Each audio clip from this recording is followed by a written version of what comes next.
तो इस शानदार जीत की तस्वीरों के साथ आज मार्केट का ट्रेडिंग सेशन की हम करेंगे शुरुआत। आज ही आज सिर्फ काम है और उसके बाद कल आप गणेश उत्सव मनाएंगे अपने अपने घरों में, और कई जगहों तो आज शाम से ही हर्षोल्लास के वो गीत गाना शुरू हो जाएंगे।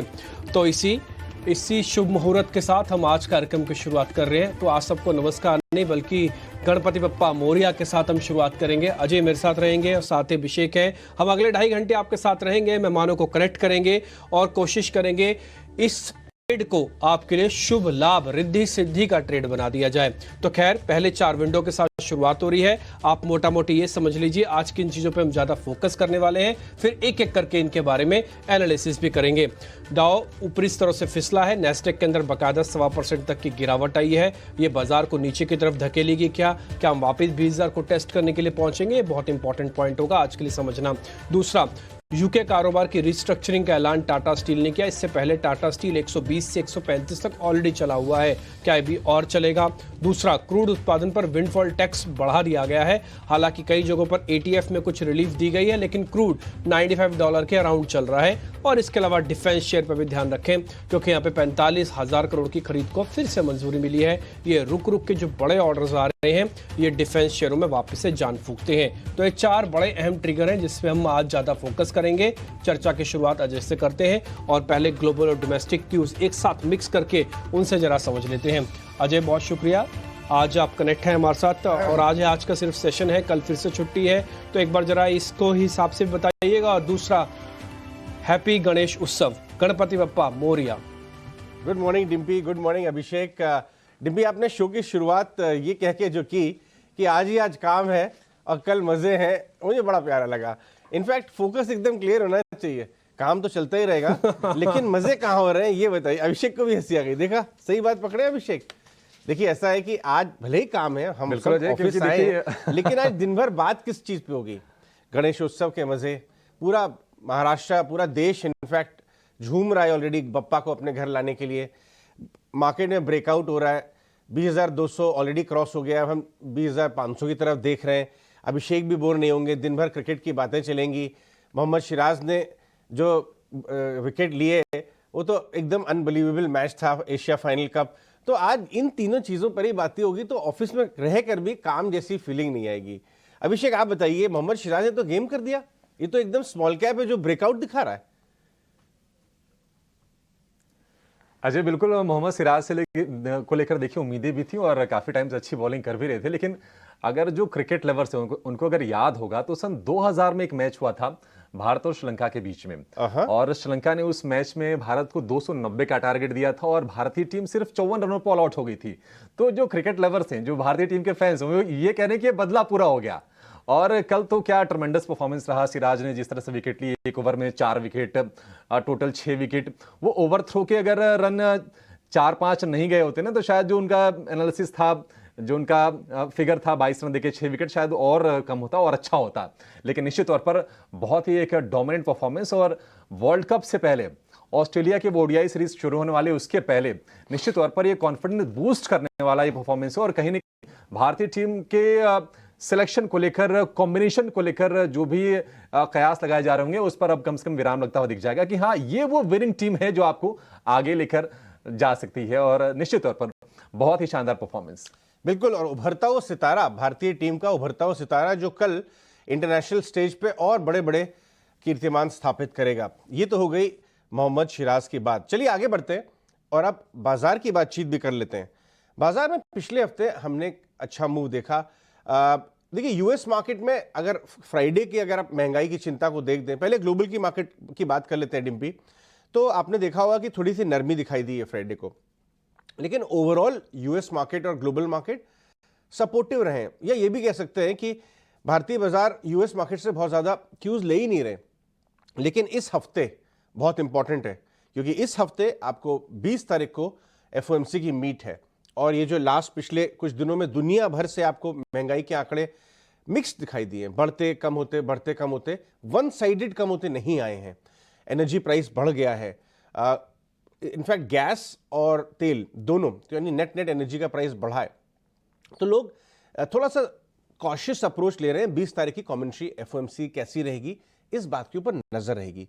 और आप देखिए यील्ड कोई बहुत ज़्यादा घटी नहीं है, अभी भी 4 से बहुत ऊपर इंटैक्ट है। डॉलर इंडेक्स 105 के आसपास स्टिकी है, एक हफ्ता 10 दिन से वो नीचे आने का नाम ही नहीं ले रही है। तो I think money market, global money market और ग्लोबल मार्केट एफओएमसी की कमेंट्री पर नज़र रखना चाहेंगे। रेट हाइक का कोई एक्सपेक्टेशन नहीं है, अनुमान नहीं है, लेकिन कमेंट्री क्या आती है, क्या नवंबर में एक रेट हाइक आ सकता है, इसके ऊपर नज़र रहेगी। इसलिए फेडरल रिजर्व आप 20 तारीख को हम रिएक्ट करेंगे, वो इंपॉर्टेंट रहेगा। लेकिन भारतीय मार्केट की बात करें तो गजब काम हो रहा है। हमने 20,212 का टॉप बनाया फ्राइडे को, और उसके बाद थोड़ा ऑफ हाइज बंद हुई, लेकिन 2,200, 2,500, 20,200, 20,500 वो रेंज अब निफ्टी खेलेगा। एफआईआई लगातार इंडेक्स फ्यूचर्स के अंदर नई लॉन्ग पोजीशन बढ़ा रहे हैं, और कैश मार्केट में भी कोई भारी सेलिंग नहीं दिखाई दे रही है। इनफैक्ट इंटरेस्टिंग पॉइंट ये है कि जो बैंक निफ्टी है, जो थोड़ा हिचक के चल रही थी पिछले 1.5-2 सीरीज से, उसका रूप वापस आता हुआ नजर आ रहा है। Bank Nifty almost days high के पास बंद हुई, और बैंक्स में मतलब 46,240, 30-40 का क्लोजिंग आया, लेकिन अब 46,200, 46,500, 600 ये रेंज बैंक निफ्टी खेल सकता है, क्योंकि उसके अंदर दम आ रहा है। और दम कहां से आ रहा है? एसबीआई, दूसरे पीएसयू बैंक्स, वो काफी दम दे रहे हैं। एचडीएफसी बैंक भी, जो एकदम साइडवेज हो गया था, धीरे धीरे अपना साथ दे रहा है, जो बहुत बड़ा कंट्रीब्यूटर है। ऑफकोर्स आज के मार्केट में ध्यान रखिएगा, टाटा स्टील की जो गैप अप ओपनिंग होती है, उसके बाद फॉलो बाइंग आती है नहीं मेटल काउंटर्स में, क्योंकि लगातार पिछले हफ्ते चाइना ने स्टिमुलस दिया, अपनी इकोनॉमी को कुछ ना कुछ करके चाबी भरने की कोशिश कर रहे हैं।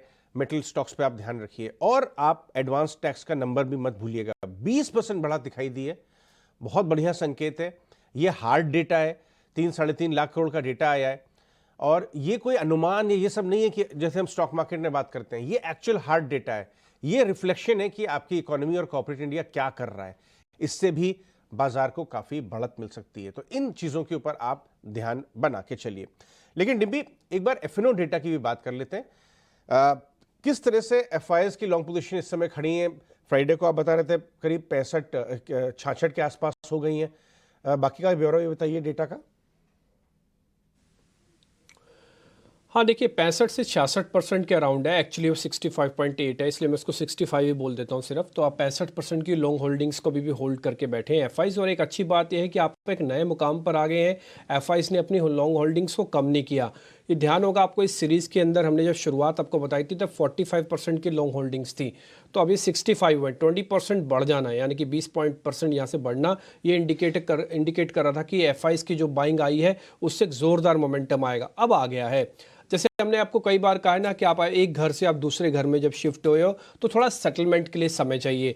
ये वही समय मार्केट धीरे धीरे करके ले रहा है। 20,000 से लेके 20,200 की पहले रेंज बनाई है। अगर आज ग्लोबल मार्केट्स को हम इग्नोर कर देंगे और मार्केट अपनी सिस्टम पे चला तो आपको 20,200 के ऊपर क्लोजिंग भी देगा, क्योंकि बहुत ज़्यादा फ़र्क हमको गिफ्ट निफ्टी के हिसाब से नहीं दिख रहा। हालांकि यूएस वगैरह के अंदर तो प्रॉब्लम्स थी थोड़ी बहुत।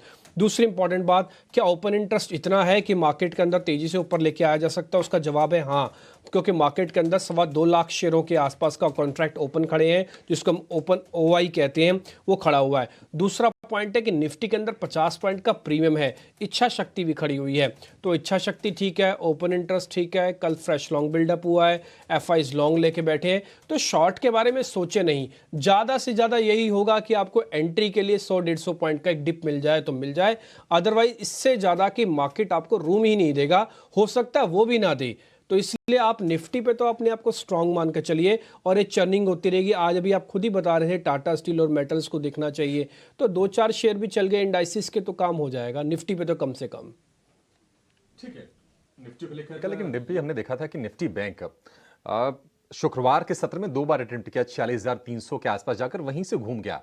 तो निफ्टी बैंक में क्या परिवर्तन हो रहे हैं, और निफ्टी बैंक की रेंज आपके आज के सत्र में क्या देख रहे हैं आप? देखिए निफ्टी बैंक के अंदर हो क्या रहा है ना, थोड़ा सा आदमी निफ्टी के मुकाबले थोड़ा फूक के कदम रख रहा है। लेकिन मैं ये नहीं कहूँगा कि यहाँ पर भी बाइंग नहीं है, यहाँ पर भी स्ट्रांग बाइंग है। इसने मार्केट में 46,000 दिखाया, फिर इसके ऊपर क्लोज किया, फिर उसके ऊपर 46,200 के ऊपर कल क्लोज किया, और आज भी अगर आप देखेंगे तो ज़्यादा नुकसान नहीं होगा। आप ये बड़ा जो देख पा रहे हैं ना, 230 पॉइंट की हमने लिखी है, यही आज का इसका एक स्विंग ट्रेड बनेगा। यानी कि 200 पॉइंट को बस नीचे आप इससे ज़्यादा उम्मीद मत कीजिए। यानी मेरा एक्सपेक्टेशन है कि आज इंट्राडे में हम 40,000 ब्रेक नहीं करेंगे। एक तो आज लो वॉल्यूम के साथ काम होगा, पहला पॉइंट तो है। दूसरा, बैंकिंग के अंदर बहुत ज़्यादा इंटरेस्ट नहीं होगा, आज फिर से निफ्टी के अंदर इंटरेस्ट ज़्यादा होगा, तो यहाँ पर भी ताज़ा खरीदारी हो रही है। हालांकि OI इसका थोड़ा कम है, ये करीब आधे % के आसपास का है। हमने स्टॉप और रेजिस्टेंसेस वगैरह इसके लिख दिए। 40,000 तो पहला सपोर्ट है जिन्होंने हाल फिलहाल में खरीदा है, और जिनके पास पुरानी ट्रेल करी हुई बैंक निफ्टी आ रही है वो 45,800 जब तक ना तोड़े क्लोजिंग बेसिस पर बाहर नहीं जाना। ये आपको हो सकता है भी 200-300 पॉइंट अभी और देने की कैपेसिटी रखती हो, तो ऊपर जाते समय 40,500 भी आप मान के चलें, इस रेंज के अंदर आप आ जाएंगे। एक पॉइंट मैं आपको और नोटिस कराया, तो काफी सारे लोगों के मन में ये क्वेश्चन चल रहा होगा कि अगर बाजार महंगे हो गए हैं तो पुट कॉल रेशियो के हिसाब से महंगा नहीं हुआ बॉस। ना ही निफ्टी का ना ही बैंक निफ्टी का जो पीसीआर है वो 1.5 के ऊपर क्रॉस हुआ है। टिपिकली 1.5 के ऊपर आने पे ये थोड़ा महंगा होता है। दूसरी इंपॉर्टेंट बात है विक्स वॉलेटिलिटी इंडेक्स, विक्स थोड़ा 3.5% नीचे है, ये आपकी रिदम कम कर देगा। फेयर तो कम किया, ये आपकी रिदम भी कम कर देगा, इसलिए मैं कह रहा हूं आज डल ट्रेड होने के चांसेस थोड़े ज्यादा हैं। बिल्कुल डल ट्रेड कल फिर से छुट्टी है, जैसा कि हम चर्चा कर भी रहे थे, थोड़ी वॉल्यूम कम ही रहेंगे डीपी, लेकिन स्टॉक्स का एक्शन जरा बताइए, आज फोकस में क्या रहेंगे? देखिए क्रूड को लेकर चर्चा तो हो रही है, भले आप सीधा सीधा नहीं बोलेंगे लेकिन दबे स्वर में आप बात इसकी जरूर करेंगे, इसलिए इंडिगो पे आप एक बार शॉर्ट कॉल ले सकते हैं। हमने सेल रखा है इंडिगो, चार्ट देखेंगे आपको तुरंत क्लियर हो जाएगा कि हमने ऐसे बात क्यों कह रहे हैं। एक तो थोड़ा चला हुआ काउंटर है, दूसरी इसने 50 दिन की एवरेज को ब्रेक किया, हमने यहाँ पे एरो मार्क किया हुआ है, और जो नीचे वाली लाइन है वहां तक पहुंचेगा। टेक्निकल का बहुत बेसिक सा सिद्धांत है कि 50 को तोड़ेगा 200 की तरफ जाएगा, नीचे और ऊपर दोनों एक जैसा ही चलता है, तो ऊपर से इसने 50 थोड़ा 200 की तरफ जाएगा पे, तो पहला पॉइंट। दूसरा, क्रूड इसके लिए नेगेटिव हो रहा है, क्रूड का बार बार चलना ठीक है, मैं मान सकता हूं कि ETF को लेकर थोड़ी बहुत रियायत दे दी गई होगी, लेकिन उसके ज्यादा काम नहीं आने वाली है जब तक ये बहुत बड़े गैप के साथ सारे शॉर्ट्स को ट्रैप नहीं करता। इसलिए आप ये 2200 तक के लेवल्स पे भी इस पे आता हुआ दिख सकते हैं। अभी ये 2200 के ऊपर आके ट्रेड कर रहा है, यानी कि 2391 है, तो मेरा मानना है कि 2200 तक या इससे भी नीचे आने इसके चांसेस हैं। क्रूड थोड़ा नेगेटिव है, ये एक अपॉर्चुनिटी ट्रेड है जिसको मौका फरस्त ट्रेड हम कहते हैं। ये सिर्फ वो ट्रेड है, ट्रेडिशनली ये स्ट्रांग है, लेकिन एक मौका आपको मिला है कि इसमें से पैसे बनाए जा सकते हैं, इसलिए इंडिगो हम आपके सामने रख रहे हैं। दूसरा शेयर आप ध्यान में रखने वाला है, वो थोड़ा डिफेंसिव कम एग्रेसिव है, उसका चार्ट भी देखेंगे तो आपको बिल्कुल क्लियर हो जाएगा। उस शेयर का नाम है मेट्रोपॉलिसीज। ये देखिए आप, लंबा कंसोलिडेशन है, ये जो नीचे वाला हमने बेस बनाया ना, 1 साल का नहीं है बल्कि 1.25 साल का बेस है। 1.25 साल से शेयर एक ही रेंज में रह गया, अब इसके धीरे धीरे करके 50 और 200 दिनों के एवरेज का, जिसको हम जंक्शन कहते हैं, उसका ब्रेकआउट है, हमने एरो मार्क किया हुआ है। तो यहां पर ये शेयर अच्छे स्ट्रांग बेस पे अब चलने के लिए तैयार है। हमें नहीं मालूम कि आगे चल के नाफा वायरस में क्या होगा क्या नहीं होगा, हम कोई साइंटिफिक स्टडी बेस नहीं बता रहे, लेकिन ऐसा लग रहा है कि फिर से एक राउंड की तेजी आपको मेट्रोपॉलिसीज या लैब वाले शेयर्स में देखने को मिल सकती है। ब्रेकआउट कैंडिडेट है, लंबा कंसोलिडेशन का बेनिफिट है, रिस्क रिवॉर्ड ठीक है, डिफेंसिव इन नेचर है, तो इसलिए मेट्रोपॉलिसीज लॉन्ग के लिए, इंडिगो शॉर्ट के लिए, ये आज के 2 शेयर हैं जिसको आप वॉच कर सकते हैं इजीली।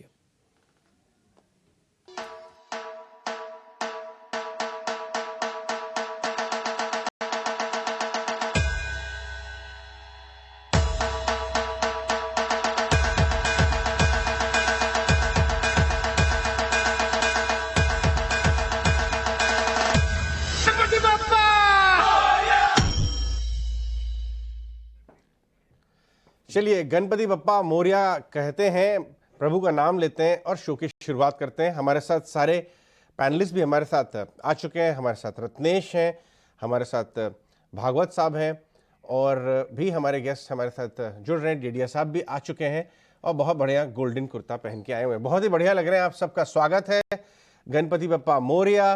आज भागवत साहब से शुरुआत करते हैं। बताइए अक्षय जी, क्या लग रहा है निफ्टी के लेवल्स, जो लास्ट आवर ऑफ ट्रेड में बोथ निफ्टी बैंक निफ्टी ने जो एक ब्रेकआउट सी सिचुएशन दिखाई है, आपको लगता है इस हफ्ते भी जारी रहेगी और 20,200 के ऊपर बिल्ड करने का हम कोशिश करेंगे? जी good morning, Ganpati Bappa Morya, share market और आशीर्वाद राहु द्या। तो जो निफ्टी की अगर मैं पहले बात करूं तो नए स्तर छू चुके हैं, लाइफ टाइम हाइस 20,300 पे थोड़ा सा जो है अभी ओवर स्ट्रेस्ड है, क्योंकि हम ऑलमोस्ट अब देखें तो 1000 पॉइंट्स के ऊपर चल चुके हैं सितंबर महीने से, फ्रॉम द लोज ऑफ अगस्त। तो यहाँ पे थोड़ा सा एक ब्रेक ले सकता है निफ्टी, कोई प्रॉब्लम नहीं है, बस एक ब्रेक की बात करूं जहां पे एक थोड़ा सा एक रेंज बन जाए निफ्टी में। और अगर आप बैंक निफ्टी की भी यहाँ पे देखें तो ऑल टाइम है ऑलमोस्ट छू चुका है बैंक निफ्टी। तो बैंक निफ्टी में यहाँ पे मैं थोड़ा मुनाफा वसूली एक्सपेक्ट कर सकता हूँ 46,300 और 400 के स्तर पे। दोनों जो है कोई क्वेश्चन नहीं है, कोई प्रॉब्लम वाला नहीं लग रहा है, सिर्फ एक टेम्परेरी ब्रेक होगा जहां पे निफ्टी में एक 20,000 का या 19,900 तक डाउनसाइड शायद देखने को मिले, ऊपर में 20,400 ये रेंज में बाकी के सितंबर मंथ में काम करेगी निफ्टी, ये हमारा मानना है। और अगर आप बैंक निफ्टी की बात करें तो यहाँ पे ऑल्दो 46,000 का एक धीरे धीरे बेस सेटअप हो रहा है, पर शायद ये एक्सपायरी के लिए अगर आप देखें तो 45,800 से लेके 46,500 ये रेंज में ये हफ्ते भर के लिए एक्सपेक्ट कर रहा हूँ। तो एक रेंज बाउंड सिनेरियो है, कोई डर वाली बात नहीं है, बस टेम्परेरी ब्रेक है, फेस्टिवल सीजन है, तो मैं कहूंगा ये छोटा सा ब्रेक निफ्टी को लेना जरूरी है। निफ्टी पे थोड़ा सा ब्रेक बनता है, लेकिन दिक्कत की बात नहीं है, पुल बैक्स पे मौके देखिए। जतिन, ये बताइए कौन से ट्रेडिंग आइडियाज आप आज लेके आए हैं हमारे व्यूअर्स के लिए? Good morning everybody. तो ट्रेडिंग आइडियाज की अगर जो मैं बात करूं तो दो ट्रेडिंग आइडियाज लेके आया हूं। एक लॉन्ग साइड पे जो लेके आया हूं वो ग्रासिम है। तो ग्रासिम में हमने लास्ट वीक एक बहुत ही स्ट्रॉन्ग क्लोज देखा हुआ है। हमें लगता है कि ग्रासिम में एक प्राइस वॉल्यूम ब्रेकआउट आया है, तो हम लॉन्ग करके चलना चाहेंगे ग्रासिम। उसमें हम स्टॉप लॉस लगाएंगे 1920 का, और टारगेट तकरीबन 2025 से लेके 2050 के लेके हम चल सकते हैं। जो दूसरा मेरा ट्रेड होगा वो सेल साइड पे होगा। हमें लगता है कि बीपीसीएल फ्यूचर्स, सितंबर फ्यूचर्स आप सेल करके चल सकते हैं। हमें लगता है कि काउंटर ट्रेंड पुल बैक जो था वो फिजल आउट हो चुका है, और फिर से एक lower top lower bottom formation start कर दिया है डेली चार्ट्स के ऊपर। तो हमें लगता है कि बीपीसीएल सेल करके चलना चाहिए। हम 362 के स्टॉप लॉस के साथ सेल कर सकते हैं for target of 330 on the down side. Crude में तेजी देख रहे हैं, बीपीसीएल को सेल करने की सलाह है और इसमें टारगेट है 330 रुपए का। लेकिन ग्रासिम, जिसने कि शुक्रवार के सत्र में अपना रिकॉर्ड हाई बनाया 1988 रुपए का, उसको बाय करने की सलाह है जतिन की तरफ से। रत्नेश जी, बताइए आप क्या आज ट्रेड करने की सलाह देंगे? पहले तो आपको भी बहुत ही बधाई, शुभकामनाएं गणेशोत्सव की। बताइए क्या ट्रेड्स हैं आपके? गुड मॉर्निंग, जय गणेश आप सभी को, 18 आवर स्वदेशी पूरी टीम को, सभी पैनलिस्ट को और हमारे पूरे सभी देशवासियों को गणेश उत्सव की बहुत बहुत बधाई हो।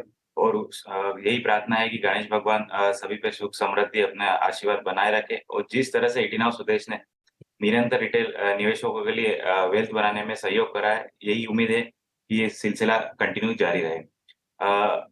पिक की बात करते हैं तो डेफिनेटली दो पिक रहेंगे, दोनों लॉन्ग साइड से रहेंगे, थोड़ा सा मिड कैप से ही रहेंगे।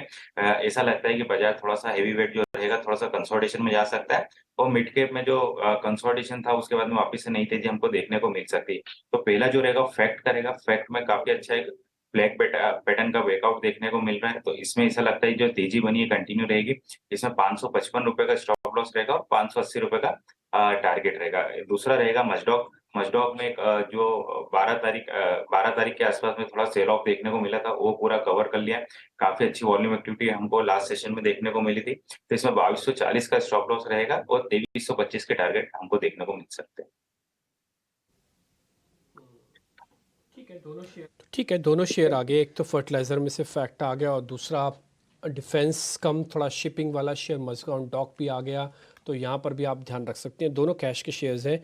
और जतिन ने जो शेयर दिया ग्रासिम और बीपीसीएल दिया है, बस मेरे को ग्रासिम पे जोड़ा यही था कि भी हम भी ले लेते ग्रासिम, बट प्रॉब्लम ये थी कि क्रूड का इम्पैक्ट नेगेटिव ना हो जाए इसके लिए, इसलिए बस हमने ड्रॉप के। बट जतिन की हिम्मत है, उन्होंने ट्रेड लिया है।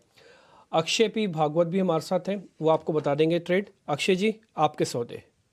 जी मेरे जो दो सौदे हैं आज के लिए, सबसे पहला रहेगा जुबिलेंट फूडवर्क्स। तो जुबिलेंट फूडवर्क्स एक रिवर्सल कैंडिडेट मान के चल रहा हूं मैं। काफी 2 महीने में आप देखें तो अच्छा तेजी का रुख पकड़ा है इसने। 533 का क्लोजिंग था फ्राइडे को, और यहाँ से जिस तरह से डेरिवेटिव्स और टेक्निकल पैरामीटर सेटअप हो रहे हैं, हमारा मानना है कि आप 580 तक ऊपर छू जाएगा जुबिलेंट फूड। तो बाय करके चले करंट रेट पे। टारगेट बनाइए 577 से 590 का, और ये ट्रेड में आप स्टॉप लॉस बनाइए 504 का। जो दूसरा मेरा रिकमेंडेशन रहेगा वो रहेगा ग्रैन्युअल्स। तो ग्रैन्युअल्स एक क्षेत्र से स्टॉक बिलोंग करता है। और अगर आप देखें तो रिसेंटली 2-3 ट्रेडिंग सेशन पहले इसने जो एक स्विंग हाई था इसका 328 पे वो ब्रेक करा था और वहां से उसने मोमेंटम पकड़ा था। तो एक ब्रेकआउट वाला कैंडिडेट है, ये भी एक रिवर्सल कैंडिडेट आप थोड़े मीडियम टर्म से मान के चल सकते हैं, क्योंकि बहुत ही अच्छा रिवर्सल पेश करा ये स्टॉक ने। तो 360 तक हम टारगेट बना के चले इसमें, तो आप बाय करें 351 और 357 के टारगेट के लिए with a stop loss of 318। ठीक है, तो ये हमारे तीनों के तीनों एक्सपर्ट्स की आज के लिए ट्रेडिंग की रणनीति। स्टॉक स्पेसिफिक आपको रिकमेंडेशन मिल गए हैं, लेकिन आज खबरों के दम पर कौन से शेयर एक्शन में रहेंगे ये बताने के लिए हमारे सहयोगी शरद जुड़ गए हैं। शरद बताइए। जी बिल्कुल, सबसे पहले जो है अदानी एनर्जी सॉल्यूशंस फोकस में रहेगा। यहाँ पे प्रमोटर्स ने अपनी स्टेक बढ़ा दी है, 70.4% से बढ़ के 72.56% हो गई है। और इम्पोर्टेंट बात यह है कि पिछले एक महीने में लगभग 2.5 करोड़ शेयर्स की बाइंग जो है प्रमोटर साइड से देखने मिली है। स्टॉक फोकस में रहने वाला group of stocks defence stocks, BL ले लीजिए आप, BML HL ले लीजिए। यहाँ पे डिफेंस की जो काउंसिल है उन्होंने अप्रूव कर दिया है आपके capital acquisition proposals almost 45,000 crore rupees के लिए। तो डिफेंस स्टॉक्स को ज़रूर फोकस में रखिएगा। टाटा स्टील भी फोकस में रहेगा, उन्होंने अपनी नई रिस्ट्रक्चरिंग प्लान जो है यूके ऑपरेशंस के लिए जारी की है। और यहाँ पे जो कैपेक्स रिक्वायरमेंट है वो लगभग 1.25 बिलियन पाउंड्स का है, जहाँ पे 500 मिलियन पाउंड जो है आपके यूपी गवर्नमेंट देगी और जो बाकी रिमेनिंग है वो जो है कंपनी देने वाली है। इसके अलावा SBI कार्ड्स की जो मैनेजमेंट मीट हुई थी और इम्पॉर्टेंट टेक अवेज यहाँ से 2 चीज़ सामने आ रही है। सबसे पहला है कि आगे जाते हुए जो Q2 नंबर्स हैं निम्स, वो वहाँ पे थोड़ी प्रेशर ज़रूर देखने मिल सकती है, लेकिन आगे जाते हुए वो स्टेबल हो जाएंगी। और Q2 नंबर्स में 10 से 15 बेसिस पॉइंट्स का बोरोइंग कॉस्ट में भी जो है इंक्रीज़ देखने मिलेगा। जोमेटो की बात करें तो उनके भी मैनेजमेंट मीट हुई थी और जो है जेफरीज की रिपोर्ट कह रहे हैं कि जो फूड डिलीवरी बिजनेस है, जो उनका मेन बिजनेस है, वो एक कैश का है, जहाँ पे 20 से 25% जो है आगे जाते हुए ग्रोथ देखने मिल सकती है। और जो क्विक कॉमर्स सेगमेंट है वहाँ पे 60% का CAGR ग्रोथ का जो है अनुमान कंपनी ने लगाया है। अब इम्पॉर्टेंट बात ये भी कि जो फूड मार्जिन्स बिजनेस है वो भी जो है बढ़ के 5% हो सकती है मीडियम टू लॉन्ग टर्म में। जो क्विक सर्विस बिजनेस है वो ब्रेक इवन जो है अगले 4 क्वार्टर में देखने मिल सकती है। अब याद रखिए फर्स्ट क्वार्टर FY24 में कंपनी ने ऑपरेशनली जो है पॉजिटिव नंबर्स भी डिक्लेयर किए थे। DB रियल्टी बात करें तो पोस्ट कन्वर्जन हो गई है शेयर वारंट्स की, और यहाँ पे रेखा झुनझुनवाला की जो स्टेक है लगभग 1.2% से बढ़ के अब जो है 5.62% हो जाएगा। तो इसको ज़रूर फोकस में रखिए। वोडाफोन आइडिया ने जो अपनी पे आउट की है ऑलमोस्ट 1701 करोड़ की गवर्नमेंट को, डिपार्टमेंट ऑफ टेलीकम्युनिकेशंस को, जहाँ पे जो स्पेक्ट्रम ऑक्शन की जो इंस्टॉलमेंट पेमेंट है उसको की है, तो एक पॉजिटिव इम्पैक्ट देखने मिल सकता है। REC 2 बड़े लोन्स को जो है सिंडिकेट लोन्स को जो है फंड कर रही है, लगभग 9,150 करोड़ के ये 2 प्रोजेक्ट्स हैं, तो इन पे भी जो एक पॉजिटिव मोमेंटम देखने मिल सकता है। स्टरलाइट टेक जो है अपनी US मैन्युफैक्चरिंग फैसिलिटीज़ की जो है लॉन्च की है। और DRL जो डॉक्टर रेड्डीज़ है उन्होंने क्लैरिफिकेशन किया है, जो न्यूज़ फ्लो आ रही थी कि वो बायोजेंस जो US की कंपनी है उनकी बायोसिमिलर बिजनेस को अक्वायर कर सकते हैं, तो कंपनी का क्लैरिफिकेशन आया है कि कंपनी मार्केट स्पेकुलेशन पे कमेंट नहीं करेगी। धनलक्ष्मी बैंक में FI सिटाडेल सिक्योरिटीज़ ने जो है अक्वायर किया है लगभग 16 लाख शेयर्स। हालांकि एक इंपॉर्टेंट बात ये भी है कि जो उनके इंडिपेंडेंट डायरेक्टर है उन्होंने रिज़ाइन की है, तो इस पे भी ज़रूर फोकस रखिएगा। रेस्टोरेंट्स ब्रांड्स एशिया में जो है प्रमोटर्स ने 25% स्टेक की बिकवाली की है, लेकिन जो अब्जॉर्प्शन आया है बहुत स्ट्रॉन्ग आया है। FIs डोमेस्टिक प्लेयर्स दोनों का आया है। यहाँ पे दिग्गज नाम इंक्लूड करते हैं सोसाइटी जनरल, सिटी ग्रुप और गोल्डमैन सैक्स। आखिर में लेकिन एक चीज़ और मैं बताना चाहूँगा, FTSE एडजस्टमेंट हुई थी और वैनगार्ड ने जो है कुछ एक्विजिशंस किए, मोस्टली 1% से ज़्यादा का स्टेक का एक्विजिशंस आया है। इसमें नाम इंक्लूड करते हैं Ramkrishna forgings, Olectra green tech, Nazara tech, MTAR tech, Himadri speciality chemicals और डेटा पैटर्न्स। ठीक है, तो शरद ने आपको बहुत सारे शेयर्स बता दी जिस पे आपको ज़रूर ध्यान रखना है। 8:40 पे टाटा स्टील में रिस्ट्रक्चरिंग की बात हो रही है, उसको लेकर भी हम आदित्य वेलकर से बातचीत करेंगे। ये हमारी खास पेशकश होगी जो टाटा स्टील के रिगार्डिंग है। अब जरा वमाक्षी को अपने साथ जोड़ते हैं और उनसे ब्रोकिंग हाउसेस के रिपोर्ट्स के बारे में पता कर लेते हैं। वमाक्षी, गुड मॉर्निंग, बताएं आज की रिपोर्ट्स। जी बिल्कुल, शुरुआत करते हैं हम फ्यूजन माइक्रो फाइनेंस के साथ। इनक्रेड की तरफ से रिपोर्ट आ रही है, काफ़ी मजबूत ग्रोथ एक्सपेक्टेड है कंपनी के तरफ से। इसके अलावा अगर हम देखें तो कंपनी के जो सुपीरियर मार्जिन्स है ये सस्टेन होते हुए नजर आ रहे हैं। अगर हम स्लिपेजेस की बात करें तो नियर टर्म स्लिपेजेस में सर्च लाइटली है और कलेक्शन एफिशिएंसी भी पीक होते हुए नजर आ रही है, और इसी के चलते इनक्रेड ने फ्यूजन माइक्रो फाइनेंस पर ऐड की राय के साथ कवरेज शुरू की है। टारगेट प्राइस दिया है 800 रुपये प्रति शेयर का। इसके अलावा अगर हम देखें टाटा स्टील भी हमारे रेडार पर रहेगा। मॉर्गन स्टैनली का तरफ से रिपोर्ट आ रही है। टाटा स्टील ने यूके ऑपरेशंस का एक रीस्ट्रक्चरिंग इनिशिएटिव को अनवील किया है और ये काफ़ी पॉजिटिव है टाटा स्टील के लिए, क्योंकि उनका जो यूके बिजनेस का अनसर्टिनिटी था वो एक काफ़ी बड़ा ओवरहैंग था। पर ओवरऑल उनका कहना है कि इन्वेस्टमेंट रिकवर हो सकता है कॉस्ट ऑफ कैपिटल के साथ over the life of the project और करीब 15 से 16% आईआरआर के साथ। तो all in all in factors के चलते मॉर्गन स्टैनली ने टाटा स्टील पर अपनी इक्वल वेट की राय को बरकरार रखा है। केमिकल स्टॉक्स भी हमारे रेडार पर रहेंगे। जेफरीज का कहना है कि एलिवेटेड चाइनीज एग्रोकेमिकल एक्सपोर्ट्स के चलते मार्जिन्स पर थोड़ा सा प्रेशर नजर आ सकता है। एग्रोकेमिकल साइकिल में शार्प टर्न अराउंड पर जो विजिबिलिटी है ये भी काफ़ी लिमिटेड नजर आ रही है। ऑल इन ऑल वो पीआई इंडस्ट्रीज को प्रेफर करते हैं क्योंकि उनके जो की प्रोडक्ट्स है यहाँ पर नियर टर्म स्ट्रेंथ नज़र आ रही है। और एसआरएफ की अगर हम बात करें तो कंस्ट्रक्टिव टर्न होने से पहले वो एक पुल बैक अवेट कर रहे हैं ये काउंटर में। इसके अलावा बैंकिंग स्टॉक्स भी हमारे रेडार पर रहेंगे। बैंक ऑफ अमेरिका की तरफ से रिपोर्ट आ रही है। ये हाईलाइट कर रहे हैं कि मॉनसून डेफिसिट और लोन वेवर्स दोनों का ही इक्वली इम्पैक्टफुल रह सकते हैं बैंक्स पर। करंट साइकिल जो 2008 से शुरू हुई थी, उन बैंक ऑफ अमेरिका का कहना है कि एक्सिस बैंक ने सबसे ज़्यादा एग्री लोन बढ़ाया है करीब 26 कैगर पर, और उसी बीच एसबीआई ने सबसे कम ग्रोथ की है एग्री लोन्स में करीब सिर्फ 6% कैगर के साथ। ऑल इन ऑल अगर हम देखें तो इसका इम्पैक्ट जो अभी नज़र आ रहा है, कोई भी एडवर्स इम्पैक्ट है, ये काफ़ी मिनिमल है। और प्राइवेट बैंक्स का भी अगर एक्सपोजर देखें तो ये काफ़ी लेस है more sensitive small marginal farmers segment की तरफ। तो ऑल इन ऑल इन सारे ब्रोकरेजेस के चलते ये सारे स्टॉक्स हमारे रेडार पर रहेंगे। शानदार क्या लिस्ट पेश की है हमारे सहयोगियों ने। चलिए आगे बढ़ते हैं। अब हम बात करते हैं स्टॉक्स की। एक बड़ा स्टॉक है HDFC बैंक। HDFC बैंक का एक हफ्ता और आप एक महीने का चार्ट लेके आए। HDFC बैंक ने बैंक निफ्टी में अपना सहयोग देना शुरू कर दिया है। खुशखबरी ये है 580 570 से चलते चलते अब ये 1570 80 से चल के 1660-70 पे आ गया। 100 रुपए की चाल। लेकिन अगर आप देखें लंबा चार्ट एक साल का, तो यही भाव आपको एक साल पहले मिलता था। बहुत ज़्यादा चला नहीं है, लेकिन अब योगदान शुरू हुआ है। इंपॉर्टेंट क्या है कि एनालिस्ट डे HDFC बैंक रख रहा है और HDFC बैंक की कमेंट्री बाजार एब्जॉर्ब करेगा। ये देखिए 52 हफ्तों का चार्ट देखिए तो एक नैरो रेंज में स्टॉक चल रहा है। एक चैनल, क्या ये चैनल ब्रेक करके आगे बढ़ेगा? रत्नेश आप बताइए HDFC बैंक पे राय। बिल्कुल डेली चार्ट पे देखेंगे तो काफी अच्छे ग्राउंडिंग फॉर्मेशन इसमें बनते हुए दिख रहा है। अपने की एवरेजेस के भी ऊपर आ गया है। तो मुझे ऐसा लगता है कि इसमें जो ये तेजी बनी है, बिल्कुल ये जो रेंज का आपने जिक्र करा है, रेंज तोड़ते हुए दिखेगी। जो पहला जिसको थोड़ा सा हर्डल आएगा 1680 से 1700 के आसपास में आएगा। यहाँ पे थोड़ा सा कंसोलिडेशन वापस कर सकता है। जो राउंडिंग बॉटम फॉर्मेशन बना उसका एक बार यहाँ पे थोड़ा सा सप्लाई लेगा, पर जब भी फिर 1680 1700 के ऊपर निकलेगा, फ्रेश ब्रेकआउट देगा, जो कि इसको 1780 से 1800 रुपए तक ले लेके जाएगा। तो बिल्कुल HDFC बैंक में इसमें हर डीप पे थोड़ी खरीदारी करना चाहिए। और 1630 1620 तो काफी अच्छा सपोर्ट रहेगा। यहाँ पे मिल जाए तो बहुत अच्छी खरीदारी। स्टॉप लॉस रहेगा यहाँ पे 1580 रुपए का। एक बहुत ही इंटरेस्टिंग खबर देखी, अब वो है मेट्रो ब्रांड स्टॉक्स में।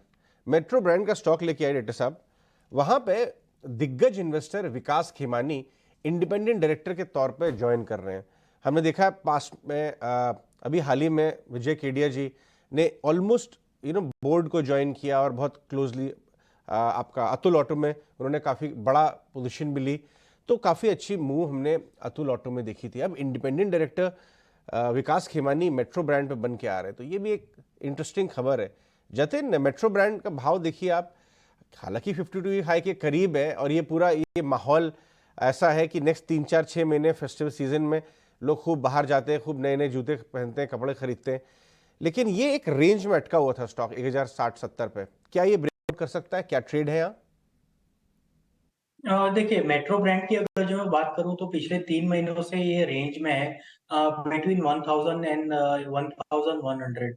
तो हमें लगता है कि ये न्यूज फ्लो जो आया है, अगर जो पॉजिटिव साइड में 1100 1120 के ऊपर सस्टेन कर जाता है, मेरे को लगता है कि इजीली ये जो रेंज का ब्रेकआउट है ऊपर की तरफ आने से 100 तकरीबन 100 से 150 रुपए की चाल ऊपर की तरफ दिखा सकता है। इसके लिए क्रूशल जो लेवल है 1120 1130 का है, उसके ऊपर सस्टेन कर जाता है तो हमें लगता है कि 150 रुपए की एक अप मूव पॉसिबल है इसमें। ठीक है। मेट्रो ब्रांड्स को लेकर ये व्यू, एक और खास एक्सपर्ट अविनाश गोरशकर हमारे साथ जुड़ गए हैं। अविनाश जी, बहुत शुक्रिया आपका समय देने के लिए। स्वागत है आपका टीना स्वदेश पर। शुरुआत आपसे ना डिफेंस शेयरों से करेंगे, क्योंकि 45,000 करोड़ की रक्षा खरीद को मंजूरी मिली है, डिफेंस एक्विजिशन काउंसिल ने मंजूरी दी है, और हम देख रहे हैं कि आज फिर से BEL, BEML, HAL जैसे शेयर फोकस में रहेंगे। अगर हम BEL की बात करें, BEML की बात करें, तो अपने हाल फिलहाल की जो इसके ऊपरी स्तर से वहां से 10-12% ये शेयर करेक्ट हुए हैं। अविनाश जी, कहीं मौका आपको दिख रहा है क्या? हालांकि शिपिंग वाले शेयर लगातार चल रहे हैं, कहीं ना कहीं वैल्यूएशंस थोड़े से स्ट्रेच होने की बात चल रही है, आपको कहीं मौके दिख रहे हैं या फिर आप कॉशियस रहने की ही सलाह देंगे आप? मॉर्निंग अजय। देखिए, मुझे लग रहा है कि डिफेंस शेयर्स में जो भी गिरावट आती है, मेरे ख्याल से इसलिए आ रही है क्योंकि मार्केट को उम्मीद नहीं है कि इतना ज़्यादा स्केल अप और इतनी ज़्यादा ऑर्डर्स कंपनीज को मिलेगी।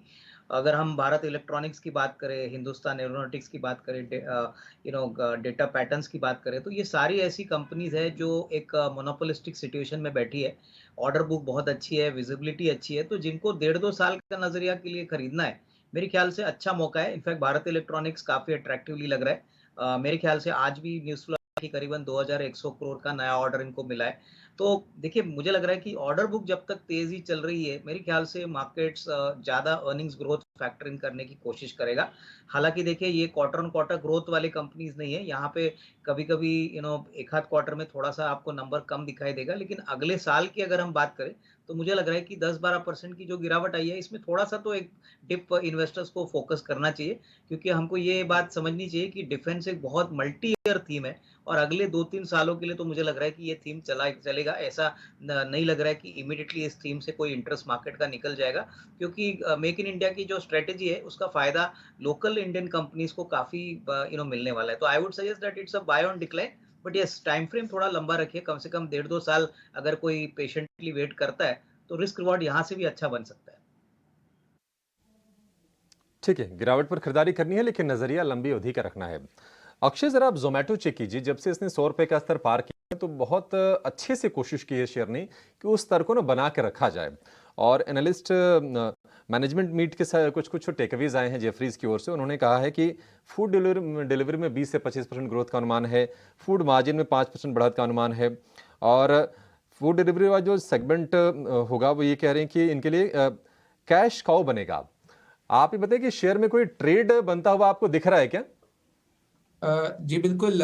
जोमेटो का शेयर आप देखें तो एक स्ट्रॉन्ग अप ट्रेंड में भी चल रहा है, मोमेंटम भी इंटैक्ट है। कुछ दिन पहले एक बहुत ही बड़ा ब्लॉक डील लगा था 90-92 के स्तर से, वहां से उसके बाद थोड़ा सा कंसोलिडेशन में चला है, पर वापस एक ब्रेकआउट की अटेम्प्ट कर रहा है। इनफैक्ट हमने तो हमारे क्लाइंटों को 125 के टारगेट के लिए निवेश करने की सलाह दी है, तो हमारा टारगेट बरकरार है। वी आर एक्सपेक्टिंग 125 प्लस 1.5 से 2 महीने की अवधि में। तो बाय रिकमेंडेशन रहेगी जोमेटो में। आप ये ट्रेड में अगर स्टॉप लॉस बना के चलना चाहते हैं तो 80 का स्टॉप लॉस रहेगा, और करंट लेवल से लेके अगर 100 या 95 तक भी मिले तो आप एक्यूमुलेट कीजिए और 125 प्लस के टारगेट के लिए बने रहिए।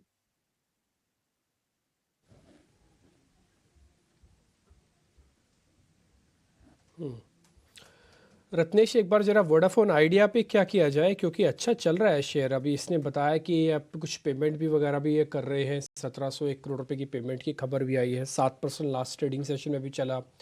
इसमें दो हिस्से के लोग हैं। पहला हिस्से के लोग हैं जो थोड़े फंसे हुए हैं, निकलना चाहेंगे। दूसरे हिस्से के लोग हैं जिन्होंने एक लंबा कंसोलिडेशन 7-8 रुपये के आसपास देखा, अब उनको ब्रेकआउट्स मिल रहे हैं और बेनिफिट मिल रहा है। दोनों के बारे में जरा बताइएगा रत्नेश, ये आपको बताना है आइडिया। आइडिया का चार्ट देखेंगे तो एक डेफिनेटली का इसमें अपवर्ड ट्रेंड लाइन का ब्रेकआउट हमको देखने को मिल रहा है। अच्छी वॉल्यूम एक्टिविटी भी देखने को मिली है। तो मुझे ऐसा लगता है कि पहले जिक्र करेंगे हम जिनका कंसोलिडेशन देखा 7-8 रुपए का, उनको ब्रेकआउट मिल रहा है, तो उनके लिए तो मैं बोलूंगा कि एक यहाँ पे स्टॉप लॉस को अपने रिवाइज करेंगे। 10 रुपए 80 पैसे का उस स्टॉप लॉस है, इसको होल्ड करेंगे।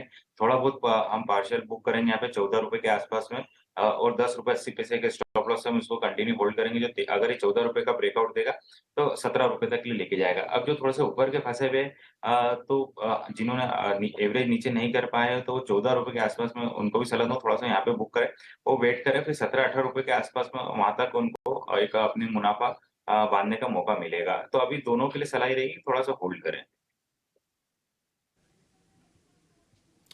ठीक है, थोड़ा सा आप होल्ड कर सकते हैं।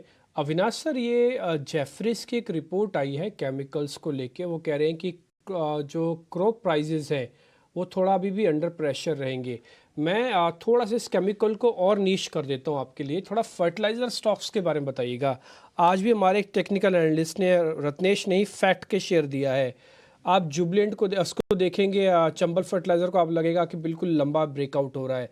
तो ये जो केमिकल्स है, फर्टिलाइज़र है, एग्रो केमिकल्स जिसको हम टिपिकली कह रहे हैं, तो यहाँ पे आपको कितना दम दिख रहा है सर?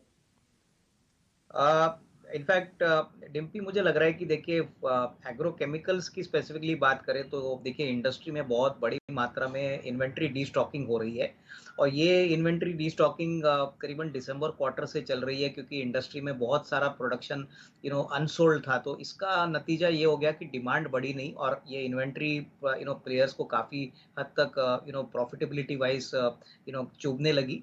अभी मेरे ख्याल से अगर आप सितंबर क्वार्टर के बाद की बात करें तो I think demand supply equilibrium आ रहा है और यहाँ पे जो बड़े प्लेयर्स है जैसे कि सुमिटोमो है, रैलीज है, यूनाइटेड फॉस्फोरस है, यहाँ पे आपको फोकस करना चाहिए। इनफैक्ट यूनाइटेड फॉस्फोरस एक दो दिनों से काफी तेजी से पकड़ा है, 600 से 635 रुपया हो गया। तो मुझे लग रहा है कि ये सारे शेयर्स में अगर कोई 6 to 12 मंथ्स का नजरिया लेता है तो इसमें डेफिनेटली एक अच्छा बाउंस बैक आपको देखने को मिलेगा क्योंकि एक ही कंपनी नहीं, कंपनीज ने ये प्रॉब्लम फेस किया है और अभी इन्वेंट्री इंडस्ट्री में काफी कम हो चुकी है।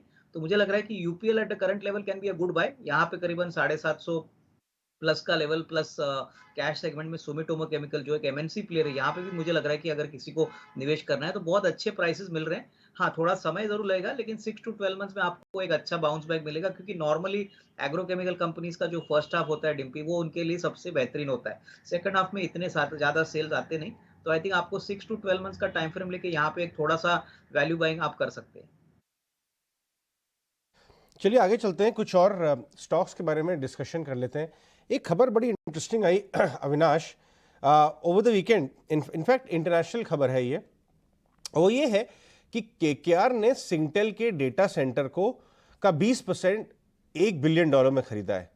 यानी $5-5.5 बिलियन का पूरा कंपनी वैल्यूड है और इनका करंट डेटा सेंटर कैपेसिटी करीब 50-60 मेगावाट है। एक और 50-60 ऐड कर रहे हैं 2025 तक, 150, फिर 200 करेंगे। हमारे यहाँ भी एक data center, 2-3 pure data center places available हैं, उनमें से एक है अनंतराज। आप ट्रैक करते हैं इस खबर को? आपने खबर की है, ट्रैक की, और आपने इनके प्रोग्रेस को, डेटा सेंटर को ट्रैक किया? बिल्कुल अजय, आपने सही कहा कि देखिए अनंतराज एक ऐसी कंपनी है जो बेसिकली रियल एस्टेट और डेटा सेंटर का बिजनेस दोनों चलाती है। इनफैक्ट डेटा सेंटर का इनका टोटल जो कैपेसिटी है जो ये स्केल अप कर सकते हैं वो 300 मेगावाट है। अभी फिलहाल करीबन 3 से 6 मेगावाट तो रेलटेल को दे रहे हैं, बट डेफिनेटली इनकी 3 जो यूनिट्स है वो रेडी टू ऑपरेशनलाइज है। कंपनी काफ़ी स्ट्रेटेजिक इन्वेस्टर्स की वेट कर रही थी क्योंकि वो जानते थे कि यहाँ पे वैल्यू अनलॉकिंग के लिए काफ़ी जगह है। तो मुझे लग रहा है कि देखिए आने वाले 1.5-2 साल में आप देखेंगे कि data centre business Ajay will be more significant then the real estate business. और ये सनराइज इंडस्ट्री है, हम सभी जानते हैं कि गवर्नमेंट की पॉलिसी है कि जो भी डेटा इंडिया में निकलता है इंडियन कॉर्पोरेट से, वो इंडिया में ही रहना चाहिए। ऐसी पॉलिसी नॉर्म्स आए हैं, तो इसका फायदा जरूर डेटा सेंटर प्लेयर अनंतराज को मिलेगा। मेरे ख्याल से इस साल तो ऑब्वियसली रियल एस्टेट बिजनेस भी इनका अच्छा कर रहा है, लेकिन अगर 12-15 महीने की बात करें तो मुझे लग रहा है कि Anantraj even at the current level looks interesting.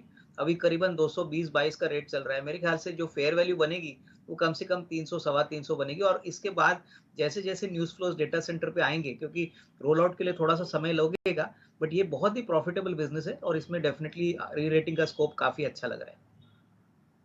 पढ़ते हैं और आज की वीकेंड की सबसे बड़ी खबर के ऊपर अब हम डिस्कशन लेके चलते हैं। किस तरह का ट्रेड या इन्वेस्टमेंट कॉल बन रही है? टाटा स्टील 131 के आसपास बंद हुआ और वीकेंड में खबर आई कि पोर्ट एल्बर्ट प्लांट के लिए उनका यूके गवर्नमेंट से, टाटा स्टील और यूके गवर्नमेंट की सहमति हो रही है। 1.2 बिलियन पाउंड्स का इन्वेस्टमेंट आएगा, जिसमें से 500 मिलियन पाउंड यूके गवर्नमेंट देगी। अब ये बताइए साहब कि स्टॉक कैसे रिएक्ट करेगा? क्या इसके अंदर ट्रेड है? क्या वैल्यूएशंस इस खबर को प्राइस इन कर रही हैं या अभी यहाँ से स्कोप है? आदित्य वेलेकर जो मेटल स्पेस को पूरी डिटेल में देखते हैं, एक्सेस सिक्योरिटी में काम करते हैं, हमारे साथ जुड़ रहे हैं। आदित्य, आपसे ये जानना चाहूँगा, पहली बात तो good morning, thank you for joining us. ये जो अभी करंट वैल्यूएशंस हैं टाटा स्टील के, ये जो खबर आई है, क्या इसको प्राइस इन करते हैं या आपको लगता है ये इंक्रीमेंटली पॉजिटिव खबर है स्टॉक के लिए? Good morning. So I think थोड़ा इंक्रीमेंटली पॉजिटिव है। डेफिनेटली लास्ट 2 वीक्स में जो स्टॉक ने रैली किया है, तो उसके वजह से एक वैल्यूएशन कंफर्ट थोड़ा सा कम हुआ है, बट फिर भी यहाँ से एक जो ओवरहैंग बना हुआ था टाटा स्टील के ऊपर यूके रिस्ट्रक्चरिंग का, वो एक इस खबर के बाद थोड़ा सा अभी एक क्लैरिटी आई है। तो गवर्नमेंट ऑफ यूके ने जो ग्रांट दिया है दैट इज पॉजिटिव। एक ओनली कंसर्न ये है कि अभी भी उनका जो यूनियन के साथ नेगोशिएशंस है, उसके वजह से एक फाइनल रिस्ट्रक्चरिंग फिगर अभी तक आना बाकी है। तो बेसिकली जो $1.25 बिलियन पाउंड्स का जो कैपेक्स है, उसके अलावा अभी वो यूके गवर्नमेंट जो यूके के एम्प्लॉय यूनियंस है, उनके साथ वो फाइनल निगोशिएशंस करेंगे। उसके बाद एक फाइनल रिस्ट्रक्चरिंग कितना उनको वहाँ पे कैपिटल डालना है, उसका एक क्लैरिटी आएगा, जो अगले 60 दिनों में आने की संभावना है। But overall this is a positive first step. Okay Aditya, बहुत बहुत शुक्रिया आदित्य हमारे साथ जुड़ने के लिए। एक बार चैट कर लेते हैं कि भाई इस स्टॉक में कैसा रिएक्शन आ सकता है। भागवत साहब, जरा चार्ट देख के बताएं टाटा स्टील का, किस तरह का रिएक्शन आप देखते हैं, किस लेवल्स पे काम करना चाहिए इसमें? जी, टाटा स्टील में अगर आप trading activity last 5 trading sessions में देखें तो एक रेंज में था 130 से लेके 132। शायद आज जो न्यूज की अपनी खुलासा किया है, उसके चलते आज ब्रेकआउट हो जाए और ऊपरी स्तर में खुले। एक रेजिस्टेंस की मैं बात करूं तो 138 एक लेवल है जहां पे थोड़ा सा मुनाफा वसूली देखने को मिल सकता है, क्योंकि थोड़ा ओवरबॉट है टाटा स्टील ये पॉइंट में। तो 138 में टेम्पररी एक ब्रेक है जहां पे रुक सकता है स्टॉक। बाकी अगर मैं थोड़ा लंबी अवधि के हिसाब से 2 से 3 महीने के चार्ट स्ट्रक्चर देखूं तो 150 की ओर जाने की बहुत स्ट्रॉन्ग संभावना है टाटा स्टील में। ठीक है, टाटा स्टील को लेकर ये व्यू। लेकिन अडानी ग्रुप के शेयरों में जो कंपनियों में प्रमोटर लगातार हिस्सेदारी बढ़ा रहे हैं, और अडानी एनर्जी को लेकर अब अपडेट आया है कि प्रमोटर ने हिस्सेदारी है 70.5% से बढ़ाकर 72.5% के आसपास कर दी, और 16 अगस्त से 14 सितंबर के बीच में 2.5 करोड़ शेयर खरीदे हैं। अडानी एनर्जी सॉल्यूशंस, शुक्रवार के सत्र में हमने देखा रत्नेश जी की ऊपरी स्तरों से ना आखिरी के ट्रेड में ये थोड़ा सा नीचे आया आखिरी घंटे में। इसमें आपको लगता है कोई ट्रेड बनता है? हालांकि हो सकता है कि खबर के दम पर आज ना थोड़ी सी गैप अप ओपनिंग हमें देखने को मिले इसमें। सॉल्यूशन का हालांकि पूरा चार्ट में कहीं भी अभी किसी तरह का कुछ पॉजिटिव स्ट्रक्चर डेवलप नहीं हुआ है, कंटिन्यू लोअर लो फॉर्मेशन पे है। और पूरे अडानी ग्रुप में से सबसे ज्यादा अगर अच्छा परफॉर्मेंस इस सेल ऑफ के बाद में देखने को मिलता है तो अडानी इसमें देखने को मिल रहा है। तो मुझे ऐसा लगता है अभी कोई ट्रेड तो नहीं मिल रहा, कुछ थोड़ा बहुत गेप अप कुछ मिलता है तो किसी ने कुछ नीचे में ले रखा तो उनको मुनाफा बांध लेना चाहिए, बाकी नई खरीदारी की सलाह तो नहीं है। ठीक है, नई खरीदारी की सलाह नहीं है अडानी एनर्जी सॉल्यूशंस में। अविनाश जी, आरईसी मतलब तेज दौड़ लगा के हमने 280-90 रुपए के रेंज में शेयर को जाते हुए देखा, वहां से प्रॉफिट टेकिंग शेयर में हमने देखी है। लेकिन वीकेंड पर खबर आई है कि 2 प्रोजेक्ट्स के लिए इन्होंने 10,000 करोड़ रुपए का लोन दिया है आरईसी ने। तो फंडामेंटल्स तो अपनी जगह बिल्कुल कायम है, थोड़े से वैल्यूएशंस थोड़े स्ट्रेच जरूर हो गए थे, लेकिन आपको लगता है अविनाश जी जो आप कह रहे थे कि गिरावट पर खरीद की रणनीति, क्या ये सही पॉइंट आ गया है? अब आरईसी खरीदना चाहिए किसी को अगर नया निवेश के लिहाज से भी लेना है तो क्या ठीक भाव है अब? देखिए, मुझे लग रहा है कि जिस प्रकार का पावर सेक्टर में एक्सपेंशन हो रहा है और डिसबर्सल्स आरईसी कर रहा है, मुझे लग रहा है कि अगले 1.5-2 साल के लिए डिमांड बहुत अच्छी रहेगी। और देखिए, मुझे लग रहा है कि हालांकि प्राइस डेफिनेटली बहुत तेजी से आरईसी का बढ़ा है, बट मुझे लग रहा है कि नियर टर्म में डेफिनेटली थोड़ा बहुत स्टॉक कंसोलिडेट होगा। बट अगर आपको अगले 1.5-2 साल का टाइम फ्रेम लेना है, क्योंकि देखिए आरईसी में हम समझते हैं कि बिजनेस बहुत स्टेडी है, इसमें कोई बड़ी वॉलेटिलिटी नहीं है। तो 1.5-2 साल का अगर कोई नजरिया लेता है तो मेरे ख्याल से 230-245 का जो रेंज है, यहाँ पे थोड़ा थोड़ा करके एक्यूमुलेशन किया जा सकता है। But again from a long term point of view, क्योंकि देखिए शेयर बहुत जल्दी भाग चुका है, तो अभी करंट वैल्यूएशन तो थोड़े से फेयर टू एक्सपेंसिव लग रहे हैं। बट हाँ, अगर फ्यूचर की बात करें तो FY25 और 26 की बात करें तो मुझे लग रहा है कि डेफिनेटली ये फॉर्मेडेबल प्लेयर है, और पावर सेक्टर में ऑब्वियसली जो डिसबर्सल्स है वो और भी अच्छी तरह से बढ़ने की संभावना है। तो डेफिनेटली कहूंगा कि बाय ऑन डिक्लाइन, थोड़ा सा और करेक्ट होता है तो और अच्छा। करंट लेवल पे अगर कोई खरीदता है तो 1.5-2 साल का टाइम फ्रेम रख के यहाँ पे निवेश कर सकते हैं। ठीक है अक्षय, एक शेयर चेक करना, उस पर भी एक न्यूज़ है, उसकी मैनेजमेंट की कमेंट्री एक्चुअली वो SBI कार्ड्स है, वो ये कह रहे हैं कि उनकी बोरिंग कॉस्ट तो करीब 10 से 15 बिप्स बढ़ सकती है, यानी कि 1/4% से थोड़ी कम, लेकिन वो कह रहे हैं कि उनके मार्जिन्स पे कुछ खास बड़ा फ़र्क नहीं आएगा, वो स्टेबल रहेंगे या थोड़ा हो सकता है नीचे ही चले जाएँ Q2 के अंदर। तो एक बार ज़रा आप चेक करके बताइए, इसके अंदर जो तेज़ी होनी थी पूरी हो गई है? मैनेजमेंट की कमेंट्री इतनी एग्रेसिव नहीं है। ये कार्ड का मैं प्राइस स्ट्रक्चर देखूं तो एक शॉर्ट टर्म बेस बनाने की कोशिश में है। 820 वो स्तर है जहां पे ये कोशिश चल रहा है। तो फ्राइडे के ट्रेडिंग सेशन में भी एक ग्रीन कैंडल की क्लोजिंग दिखी थी, तो बार बार सपोर्ट पे एक बाउंस बैक का अटेम्प्ट हो रहा है। मेरा मानना है कि सपोर्ट होल्ड कर जाएगा, थोड़ी सी रिकवरी आपको जल्दी देखने को मिलेगी जो 880 तक स्ट्रेच हो सकती है। तो आप बिल्कुल इसमें ट्रेड बना सकते हैं, अगर बनाया हुआ है तो होल्ड करके चले। 815 का स्टॉप लॉस रहेगा इसमें, और आप 880 का स्तर 10 से 15 ट्रेडिंग सेशन की अवधि में एक्सपेक्ट कर सकते हैं। ठीक है, शुगर स्टॉक्स के अंदर हमने बैक टू बैक काफ़ी स्ट्रांग मूव देखा। अविनाश सर, ये शुगर स्टॉक्स और चल सकते हैं इसी चीज़ पे कि डिमांड और सप्लाई मिसमैच है, बस यही कंसेप्ट है कि आगे चल के डिमांड अच्छी है, सप्लाई है नहीं, प्राइजेस लगातार भाग रहे हैं। बिल्कुल। देखिए डिम्पी, शुगर कंपनीज में सबसे अच्छी बात है कि globally sugar prices record high touch कर रहे हैं। प्लस अगर क्रूड का प्राइस देखें तो क्रूड का प्राइस ऑलमोस्ट $94 हो गया है। अभी जो ऑयल मार्केटिंग कंपनीज है इनके लिए गवर्नमेंट ने विंडफॉल टैक्स रेगुलरली बढ़ाया है।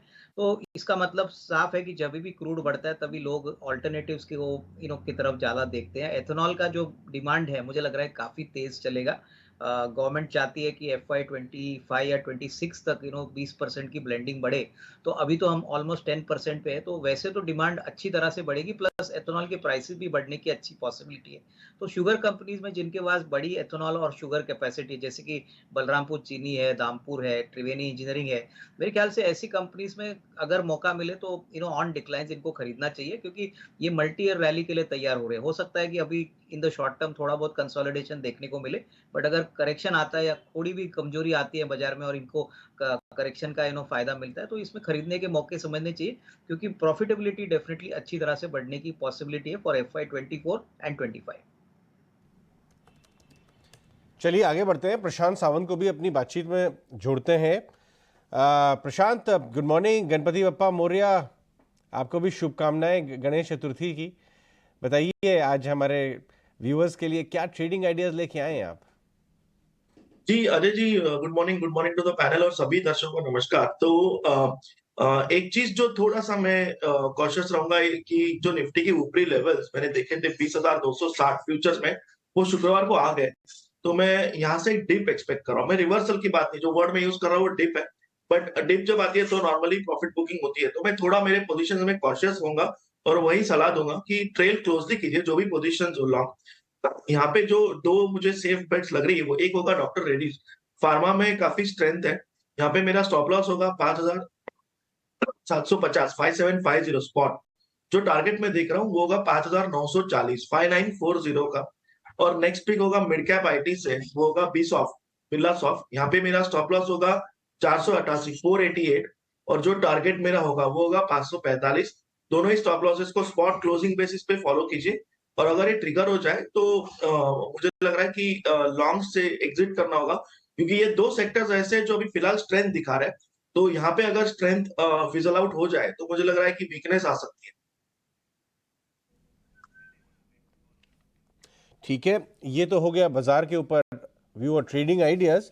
फ्यूजन माइक्रो फाइनेंस में इनक्रेड का जो नोट आया है, काफी अच्छी कमेंट्री है। Avinash, fusion, you grow, small finance bank, ये जो आपका अभी बनारस से जो कंपनी लिस्ट हुई है, आपका 5 स्टार फाइनेंस ने अपना वो बढ़ा दिया था गाइडेंस। ये जो माइक्रो फाइनेंस स्पेस है बड़े तेजी दिख रही है। यूग्रो पे कोई व्यू? 600 रुपये क्रॉस कर गया ये। नहीं, बिल्कुल देखिए माइक्रो फाइनेंस में स्पेसिफिकली अगर हम सेगमेंट की बात करें तो सारे कंपनीज ने बहुत अच्छा ग्रोथ दिखाया है, कमेंट्री भी बहुत अच्छी है। आपने स्मॉल फाइनेंस बैंक्स की भी ज़िक्र की तो यहाँ पे भी मुझे लग रहा है कि ट्रैक्शन बहुत स्ट्रॉन्ग दिख रहा है, स्पेशली अगर हम इक्विटास की बात करें, उज्जीवन स्मॉल फाइनेंस बैंक की बात करें, 5 स्टार फाइनेंस की भी अगर हम बात करें तो पिछले बार भी मैनेजमेंट की कमेंट्री बहुत पॉजिटिव थी। ग्रोथ ट्रैक्शन के लिए काफ़ी एग्रेसिवली मैनेजमेंट ने बातचीत की है। तो मेरे ख्याल से देखिए कहीं न कहीं मार्केट डेफ़िनेटली अभी पॉज़िटिव है माइक्रो फाइनेंस स्पेस पे। यहाँ पे 1-2 जो पुराने प्लेयर्स हैं जैसे सैटिन क्रेडिट केयर है, वो भी एक अच्छा खिलाड़ी है। तो ओवरऑल स्पेस में मुझे लग रहा है कि अजय अच्छी तेज़ी दिखने को मिली है और हो सकता है कि आने वाला साल, डेढ़ साल होपफुली क्रेडिट ग्रोथ भी अगर ठीक-ठाक रहता है, तो मेरे ख्याल से you can see a lot of upside in these stocks but yes I think मेरे ख्याल से जो भी स्टॉक आप खरीदोगे वहाँ पे थोड़ा टाइम फ्रेम लंबा रखिए क्योंकि मार्केट ने ये ग्रोथ ऑलरेडी थोड़ा बहुत प्राइसेज़ में फैक्टर इन किया है। ठीक है, सैटिन क्रेडिट केयर पर ये भी रत्नेश जी जरा बजाज ऑटो पर आप व्यू दीजिए, क्योंकि हमने 6% की ज़बरदस्त तेज़ी देखी, 5,000 रुपये के ऊपर ये शेयर निकला बैंक ऑफ अमेरिका के अपग्रेड से। आपको क्या ऐसा लगता है कि ये जो तेज़ी है आज कंटिन्यू करेगी, या फिर अगर थोड़े बहुत अगर प्रॉफिट टेकिंग आती है तो वहां पर एंट्री का मौका बन सकता है? नहीं, बजाज ऑटो में काफी अच्छा एक ब्रेकआउट लंबे कंसोलिडेशन को देखने को मिला है। काफी अच्छा फॉर्मेशन इसने बनाया डेली चार्ट पे, वीकली चार्ट पे काफी अच्छी वॉल्यूम एक्टिविटी लास्ट सेशन में देखने को मिली है। तो अगर किसी भी रीजन से आज थोड़ी बहुत भी अगर इसमें कंसोलिडेशन होता है या मुनाफा वसूली आती है तो बिल्कुल एक खरीदारी का मौका नहीं छोड़ना चाहिए इसमें। अगर ये खरीदारी का मौका कहीं पे भी हमको 5,050 से 5,030 के आसपास में मिलता है तो एक अच्छा खरीदारी का मौका रहेगा। यहाँ पे स्टॉप लॉस लगाएंगे 4980 का। ऊपर में टारगेट जो बनेंगे इसके थोड़ा से अगर कोई होल्ड रखेगा, थोड़ा सा अच्छे टारगेट इसमें 5300 से लेके 5500 तक के बन सकते हैं। ठीक है, 5300 से लेके 5500 तक के टारगेट्स, और यही टारगेट दिए भी हैं, बोफा ने भी यही टारगेट दिए हैं 5500 तक के। आज रिलायंस, ओएनजीसी, ऑल इंडिया, ये जो कंपनियां हैं एक्सप्लोरेशन वाली, ये वो फोकस में रहेंगी, क्योंकि सरकार ने क्रूड उत्पादन पर जो विंडफॉल टैक्स है उसको बढ़ा के 10,000 रुपये प्रति टन कर दिया है 6,700 से। अविनाश जी, क्रूड का भाव हो गया है $94 के आसपास, और ये कुछ कुछ बदलाव किए हैं, हालांकि एटीएफ और डीजल एक्सपोर्ट पर जो विंडफॉल टैक्स है उसमें कटौती की है। आप किस तरह से देख रहे हैं इससे डेवलपमेंट को, कितना असर होगा, और शेयरों में क्या करना चाहिए? मुझे लग रहा है कि देखिए क्लियरली क्रूड के प्राइसेस अगर बढ़ते हैं तो अपस्ट्रीम कंपनीज को इनका फायदा ज़्यादा मिलेगा, स्पेशली अगर हम ओएनजीसी की बात करें। ओएनजीसी एक बड़ा अंडर परफॉर्मर था काफ़ी समय से, लेकिन होपफुली अगर क्रूड का ट्रैक्शन और पॉजिटिवली बढ़ता है तो डेफिनेटली अपस्ट्रीम कंपनीज में ओएनजीसी का शेयर काफ़ी बढ़ा है। रिलायंस को भी डेफिनेटली फायदा होगा, लेकिन जो प्योर प्ले है ऑयल एंड गैस का वो ओएनजीसी रहेगा। तो मेरे ख्याल से जिनको प्योरली क्रूड का प्ले करना है, I think ONGC will be a good bet. मेरे ख्याल से देखिए क्लियरली आपको ये भी देखना है कि जब भी क्रूड के भाव बढ़ते हैं तभी ऑल्टरनेटिव जैसे सीएनजी है, उसके बाद दूसरे जो फ्यूल्स है वहां पे भी अच्छी डिमांड आती है। तो I would also bet on gas companies में भी हम देख रहे हैं कि डेफिनेटली थोड़ा बहुत बेनिफिट मिलेगा, क्योंकि स्पेसिफिकली ऑटो की बात करें तो सीएनजी का जो मार्केट है वो इंडिया में काफी बड़ा है और वो क्रूड से काफी कोरिलेटेड है। तो जब भी क्रूड बढ़ता है तो ऑब्वियसली कस्टमर्स ज्यादातर ऑल्टरनेटिव्स को देखते हैं जो ज्यादा वायबल ऑप्शन होता है। तो I would say that ONGC and all the gas companies पे आपको फोकस करना चाहिए। इसके अलावा कुछ एक और ट्रेड भी है, जैसे मुथूट फाइनेंस, एक बार जरा आप दिखा सकते हैं। लास्ट ट्रेडिंग सेशन में इसमें काफ़ी अच्छा प्ले आया था, क्या आज कंटिन्यू होगा? मुथूट एक बार जरा चेक करेंगे अक्षय आप?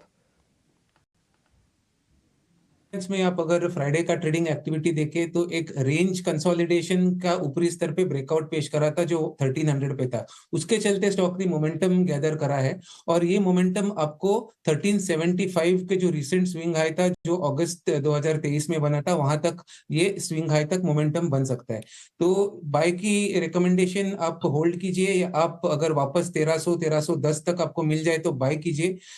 के हिसाब से 1280 तक आप एक बार स्टॉप लॉस बनाइए और 1375 तक ये टारगेट बना के चलिए। ब्रॉडर चार्ट स्ट्रक्चर स्ट्रांग है।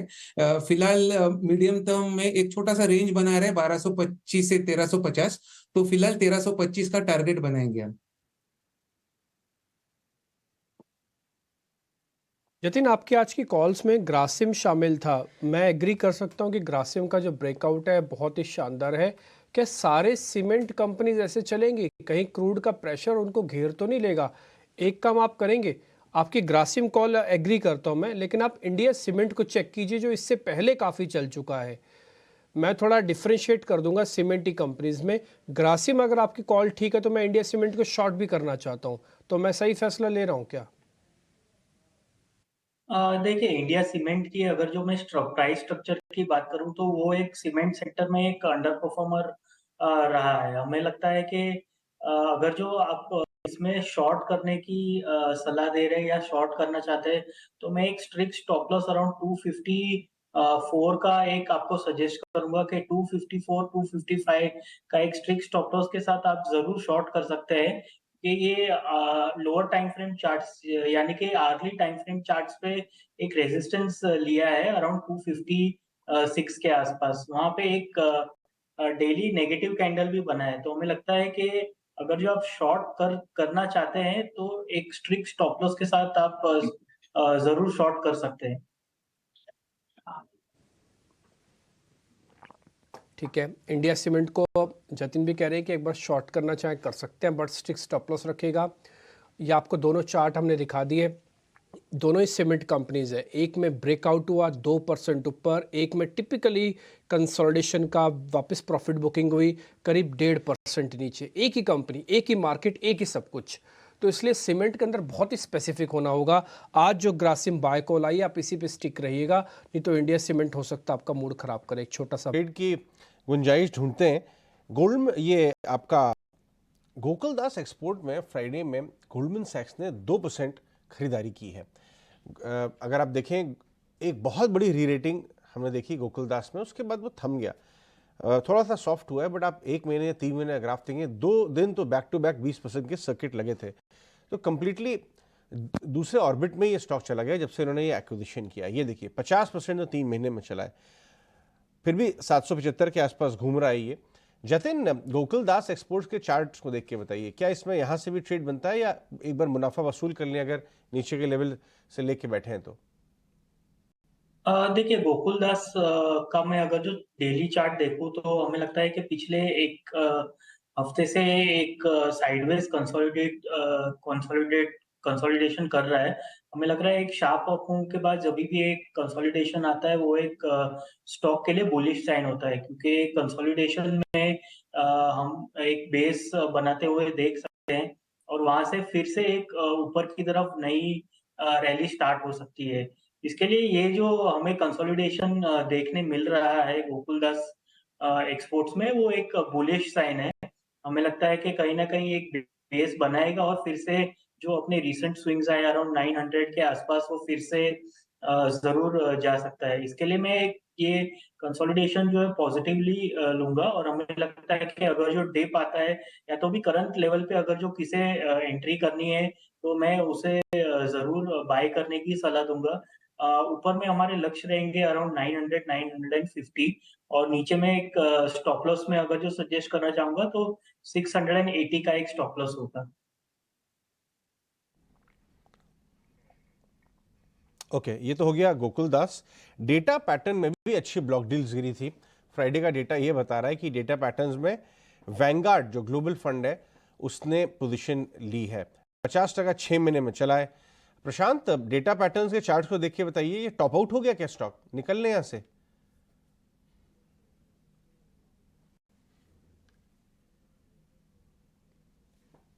प्रशांत ये तो एक बेस पे आया हुआ है और मुझे लग रहा है एक बेस फॉर्मेशन ऑलमोस्ट कोशिश कर रहा है। यहाँ पे जो लो बना हुआ था करीबन 1980, ये एक अहम सपोर्ट है।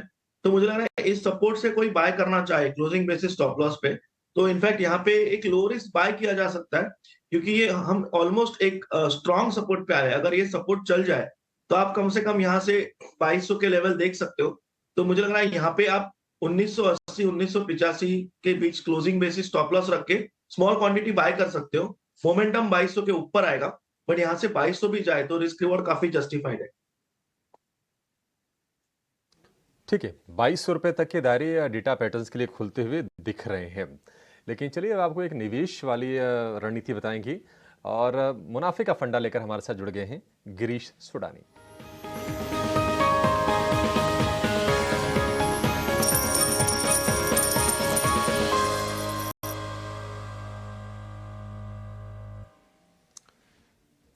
तो स्वास्तिका के head equity market Girish Sodani हमारे साथ हैं। गिरीश जी, बहुत शुक्रिया आपका समय देने के लिए। पहले तो आपको गणेशोत्सव की बहुत शुभकामनाएं। बताइए, आज शुभ निवेश, शुभ लाभ कहां पर होगा शेयरों में?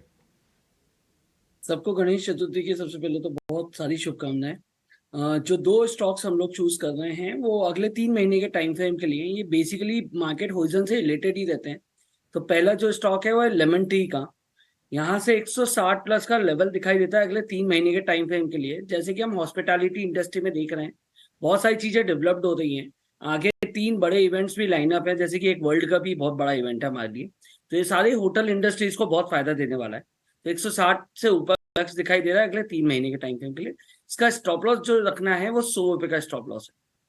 जो दूसरा स्टॉक है वो फेस्टिवल सीजन को है, क्योंकि अगले 3 महीने 6 महीने फेस्टिवल सीजन की बम्बार है हमारे लिए। तो क्रॉम्पटन का एक स्टॉक है। जैसे कि हम देख रहे हैं मैनेजमेंट ने काफी डिवाइस कराए, नए प्रोडक्ट लॉन्चिंग हुई है एंड नए प्राइसिंग भी अपडेट हुए इनके फैंस को लेकर। तो क्रॉम्पटन का एक लेवल है अगले 3 महीने के लिए 355 से ऊपर का लक्ष्य रखते हैं और 286 का स्टॉप लॉस है। ठीक है गिरीश जी, बहुत शुक्रिया आपका ये 2 शेयर निवेश के लिहाज से बताने के लिए, मुनाफे का फंडा के तौर पर। आगे बढ़ेंगे, कुछ और शेयरों को जरा चेक करेंगे। बंधन बैंक में हम अक्षय लगातार 3 सत्र से तेजी देख रहे हैं। 250 रुपए के आसपास ये शेयर पहुंच गया है। आप इसमें फ्रेश बाय करने की सलाह देंगे क्या आपको लगता है कि तेजी यहां से भी और एक्सटेंड होगी? बिल्कुल, मैं फ्रेश बाय की सलाह दूंगा, क्योंकि अगर आप पूरे बैंकिंग क्षेत्र में देखें, बंधन बैंक ऐसा स्टॉक है जो बहुत ही स्ट्रॉन्ग वो होल्ड कर रहा है अपने सपोर्ट बेस को। 210 220 से एक रिवर्सल का अटेम्प्ट करा है और मेरा मानना है आगे जाके ये एक बहुत ही स्ट्रॉन्ग रिवर्सल कैंडिडेट बन सकता है। तो जो डेरिवेटिव पैरामीटर्स और टेक्निकल पैरामीटर्स पे आप इसका मोमेंटम ट्रैक करेंगे तो इमीडिएट में आपको 270 तक इसके टारगेट बनते हुए दिख रहे हैं एक 15 से 20 दिन की अवधि में। और आगे मीडियम टर्म में भी 2 से 3 महीने की अवधि में आपको ये 330 या 340 तक इसके अपसाइड के टारगेट बन सकते हैं। तो मैं जरूर इसमें आप निवेश करके चले या ट्रेडिंग भी कर रहे हो तो बाय करके चले, ये मेरी सलाह होगी बंधन बैंक में। ओके, ठीक है। नहीं, बंधन बैंक यहाँ पे बहुत काफ़ी अच्छी पोजीशंस पे आके रुका हुआ है और यहाँ से अगर चला तो बहुत बढ़िया चलेगा। बस 2-4 रुपये इसको आज एक बार निकल जाने देना। 252 के ऊपर जाते ही ये स्पीड ज़रूर पकड़ेगा। एक ना नीचे रुपये की ओपनिंग आप देख पा रहे होंगे, 10 पैसे की मजबूती के साथ खुला है रुपया। अगर आप ग्लोबल मार्केट के हिसाब से देख रहे हैं तो इतनी मजबूती होनी नहीं चाहिए थी, 2-4-5 पैसे ज़्यादा से ज़्यादा जो इसकी हिस्ट्री कहती है, लेकिन 10 पैसे मजबूत खुला है रुपया। तो ये एक इम्पॉर्टेंट पॉइंट है, आज इंडियन मार्केट को एक सपोर्ट की तरह काम करेगा। कहने की बात है कि रुपये से क्या फ़र्क पड़ता होगा बॉस, रुपये से सेंटिमेंट और इमोशंस बहुत चीज़ों का फ़र्क पड़ता है। आपके बहुत सारी चीज़ों की कैलकुलेशंस पे फ़र्क पड़ता है जो माइन्यूट होती हैं, जिसका असर बाद में आता है। इसलिए नोटिस करवाना ज़रूरी था कि 10 पैसे की मजबूती, ठीक ठाक मजबूती के साथ आज रुपया खुला है। एक और शेयर भी है ऑटो एंसलरी। प्रशांत, आप शेयर जरा चेक करेंगे, उसका नाम है असाही इंडिया। असाही इंडिया की कल की क्लोजिंग यानी कि ठीक है, प्रशांत से बात नहीं हो पाएगी। अक्षय, आप जरा चेक कीजिए, आपने जरा बंधन का ब्रेकआउट भी देख लिया, असाही का भी चेक कीजिए। असाही इंडिया को BTST तो जिन्होंने किया होगा आज वो प्रॉफिट बुक कर लेंगे शायद, लेकिन क्या इसको थोड़ा होल्ड करके रखना चाहिए? 650 तक ये चला जाएगा?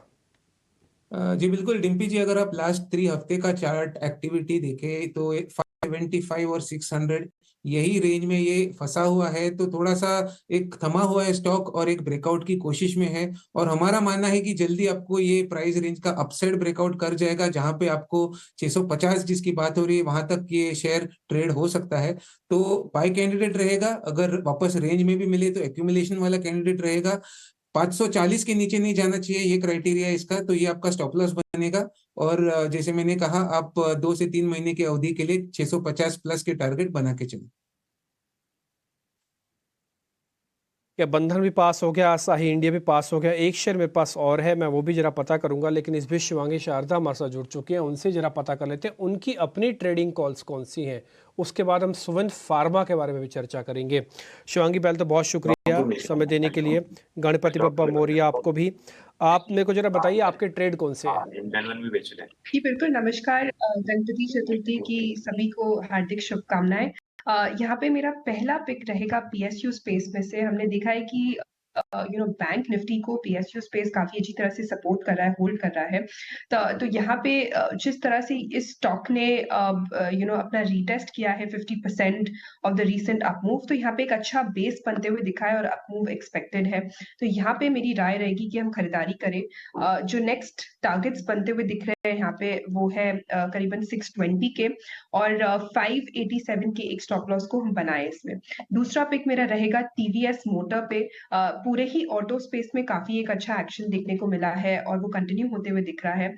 स्टॉक जो है कंटिन्यूसली हायर लोस बनाते जा रहा है 6 महीनों से, जो इंडिकेट कर रहा है कि बेस इसका बहुत स्ट्रांगली बनते जा रहा है और कोई भी स्मॉल डिक्लाइन में बाइंग अपॉर्चुनिटी देखने को मिल रहा है और अपने एक नए हाइज को हिट करने के लिए तैयारी कर रहा है पिछले 2 सेशन से। तो यहाँ पे मेरी राय रहेगी कि हम खरीदारी करें। काफी एक अच्छा पोटेंशियल अपमूव बनते हुए दिख रहा है 1560 तक का और 1475 के एक स्टॉप लॉस को हम बनाए रखें। ठीक है, 1475 के स्टॉप लॉस से टीवीएस मोटर को खरीदने की सलाह है। लेकिन चलिए एक बार जान लेते हैं कि बाजार खुलने से पहले कौन से शेयर आपको जरूर अपने फोकस में रखने चाहिए, कहां पर एक्शन होगा। एक्शन स्टॉक्स लेकर विनी हमारी सहयोगी हमारे साथ जुड़ गई हैं। विनी बताइए। Good morning. तो आज के जो इंपॉर्टेंट स्टॉक्स और जो एक्शन 5 स्टॉक्स है हमारे, वो पहले तो है अडानी ग्रीन सॉल्यूशंस। यहाँ पे थोड़ी पॉजिटिव न्यूज़ है। प्रमोटर ने इंक्रीज किया हुआ अपना स्टेक 70.41% से अब स्टेक हो चुका है उनका 72.56%। प्रमोटर्स ने एक्वायर किया और 2.4 करोड़ शेयर्स और ये हुआ है अगस्त 16 और सितंबर 14 के बीच में जब ये उनकी स्टेक इंक्रीज हुई है। उसके अलावा डीबी रियल्टी फोकस में है। यहाँ पे न्यूज़ है कि positive post conversion of share warrants into equity Rekha Jhunjhunwala का अभी स्टेक इंक्रीज हो चुका है 5.62% पे। तो थोड़ी पॉजिटिव न्यूज़ यहाँ पे डीबी रियल्टी पे भी है। वोडाफोन आइडिया भी फोकस में रहेगा क्योंकि क्या पे कंपनी ने पेमेंट कर दी है, रिक्विजिट पेमेंट जो थी अराउंड 1700 करोड़ की to the department of telecommunication of government of India towards the 2022 का जो उनका स्पेक्ट्रम ऑक्शन का इंस्टॉलमेंट था वो उन्होंने भर दिया है 1700 करोड़ का। धनलक्ष्मी बैंक फोकस में रहेगा क्योंकि यहाँ पे इंडिपेंडेंट डायरेक्टर जो थे श्रीधर के, उन्होंने क्विट कर लिया अभी इंडिपेंडेंट डायरेक्टर की पोजीशन से। यहाँ पे मल्टीपल कंसर्न्स थोड़ी रेज होती है क्योंकि गवर्नेंस के हिसाब से थोड़ी कंसर्न्स है। तो यस, फोकस में रहेगा आज धनलक्ष्मी बैंक भी। और भूलिए मत, सिटाडेल सिक्योरिटीज ने जो एक FII है उन्होंने खरीदे थे अराउंड 16 लाख शेयर्स। तो फोकस में रखे धनलक्ष्मी बैंक को। लास्टली स्टरलाइट टेक फोकस में रहेगा क्योंकि कंपनी ने लॉन्च की है मैन्युफैक्चरिंग फैसिलिटी जो US में है, तो उसकी वजह से आज स्टरलाइट टेक भी फोकस में है। Thanks very much for that Vini. चलिए आगे बढ़ते हैं, कुछ और स्टॉक्स के बारे में बातचीत कर लेते हैं। शिवांगी, डाबर के चार्ट को जरा चेक करके बताएं। डाबर के स्टॉक को लेके आइए डेटा साहब। डाबर ने एक अपने सारे CEOs के साथ हाल ही में इनफैक्ट फ्राइडे को ही एक इन्वेस्टर मीट भी की है और काफ़ी अच्छी कमेंट्री दी है कि प्रीमियमाइजेशन की तरफ फोकस करेंगे और उनको ऐसा लगता है कि रूरल से भी डिमांड इंप्रूव करना शुरू हो जाएगी। उन्होंने एक एनालिस्ट डे किया था। डाबर का स्टॉक पिछले 2-3 महीने में कहीं नहीं गया है। आपको लगता है रिस्क रिवॉर्ड फेवरेबल है शिवांगी, इसमें यहाँ से एक लॉन्ग ट्रेड बना सकते हैं या आप रुकेंगी? जी, डाबर की अगर हम बात करें तो पूरे FMCG स्पेस में थोड़ा कंसोलिडेशन जरूर देखने को मिला है और स्टॉक जो है अपने कंटिन्यूसली जो है वीकली बेसिस में एक नैरो रेंज में कामकाज कर रहा है। हम देख रहे हैं कि इसने एक अच्छा सपोर्ट जरूर बनाया है 550 के आसपास, पर फिर भी एक साइडवेज मूव अभी यहाँ पे एक्सपेक्टेड है for again momentum to build up. तो यहाँ पे मेरी राय रहेगी कि हम वेट एंड वॉच करें। FMCG अभी उतने मोमेंटम में नहीं आया है, तो जब ये सेक्टर मूव में रहेंगे तब हम इसमें पार्टिसिपेट कर लें। अभी फिलहाल सीमेंट, फर्टिलाइजर, PSU बैंक और ऑटो स्पेस में काफी अच्छा एक्शन है, तो हम उसमें फोकस कर सकते हैं।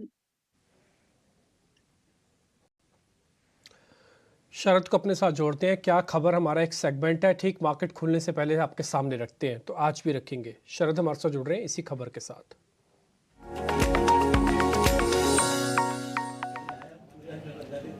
जी बिल्कुल, फोकस में जो है मैक्रोटेक डेवलपर्स रहने वाला और यहाँ पे बस चल रही है कि कंपनी जो है डेवलप करी एक बड़ी सी land bank Mumbai metropolitan region में। अब ये इंपॉर्टेंट क्यों ये आप समझते हैं कि डिजिटल इंफ्रा स्पेस जो है यहाँ पे उस पर कंपनी फोकस करने वाली है। यहाँ पे लॉजिस्टिक्स रहेगा, लाइट इंडस्ट्रियल पार्क्स रहेंगे और इम्पॉर्टेंटली जो इन सिटी फुलफिलमेंट सेंटर्स होती हैं उस पे जो है ये काम होने वाले लैंड बैंक पे। और मैनेजमेंट ने जो है कहा है कि लगभग 4300 एकर्स का ये लैंड बैंक जो मुंबई रीजन में है वहाँ पे जो ROE आ सकती है वो लगभग 20% का आ सकता है।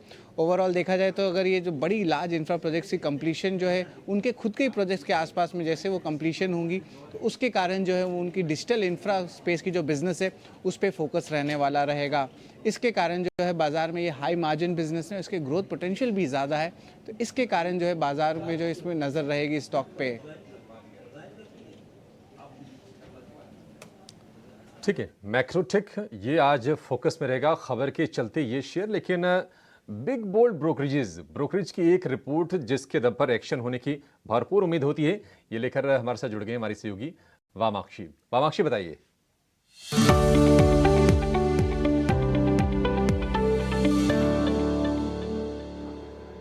जी बिल्कुल, आज का बिग बोल्ड ब्रोकरेज है एयू स्मॉल फाइनेंस बैंक के ऊपर। हम देख रहे हैं कि डैम कैपिटल की तरफ से रिपोर्ट आ रही है और लार्जली हाईलाइट कर रहे हैं कि ग्रोथ के काफ़ी मजबूत प्रॉस्पेक्ट्स है कंपनी के लिए। इनफैक्ट AUM का अगर करीब 24% का एक्सपेक्ट कर रहे हैं। FY24 से लेकर FY26 कंपनी अपना प्रेजेंस बढ़ाना चाह रही है, खासकर डिजिटल पर कंपनी काफ़ी अच्छी तरीके से फोकस कर रही है। एसेट क्वालिटी की अगर हम बात करें तो ये भी काफ़ी मजबूत है और कंपनी की जो अंडरराइटिंग पॉलिसीज़ है ये भी काफ़ी मजबूत नजर आ रहे हैं। तो ऑल इन ऑल इन सारे फैक्टर्स को ध्यान में रखते हुए डैम कैपिटल ने एयू स्मॉल फाइनेंस बैंक पर खरीदारी की राय के साथ कवरेज शुरू की है। टारगेट प्राइस उन्होंने दिया है 900 रुपये प्रति शेयर का। स्मॉल फाइनेंस बैंक 900 रुपये का टारगेट। बहुत शुक्रिया वामाक्षी। हमारे साथ कुश बोरा भी जुड़ रहे हैं। कुश, गुड मॉर्निंग। बताइए क्या ट्रेडिंग आइडियाज हैं आपको? गणपति की बहुत बहुत शुभकामनाएं। आज आपको, सारी टीम को, सारे दर्शकों को भी बहुत बहुत शुभकामनाएं। वेल देखिए, ओवरऑल सेटअप मार्केट का वैसे तो देखिए पॉजिटिव ही लग रहा है, लेकिन अब एक्शन जो है ये लार्ज कैप में शिफ्ट होता हुआ नजर आ रहा है। तो मेरी सलाह रहेगी कि मिड कैप में थोड़ा सा कॉशियस रहें।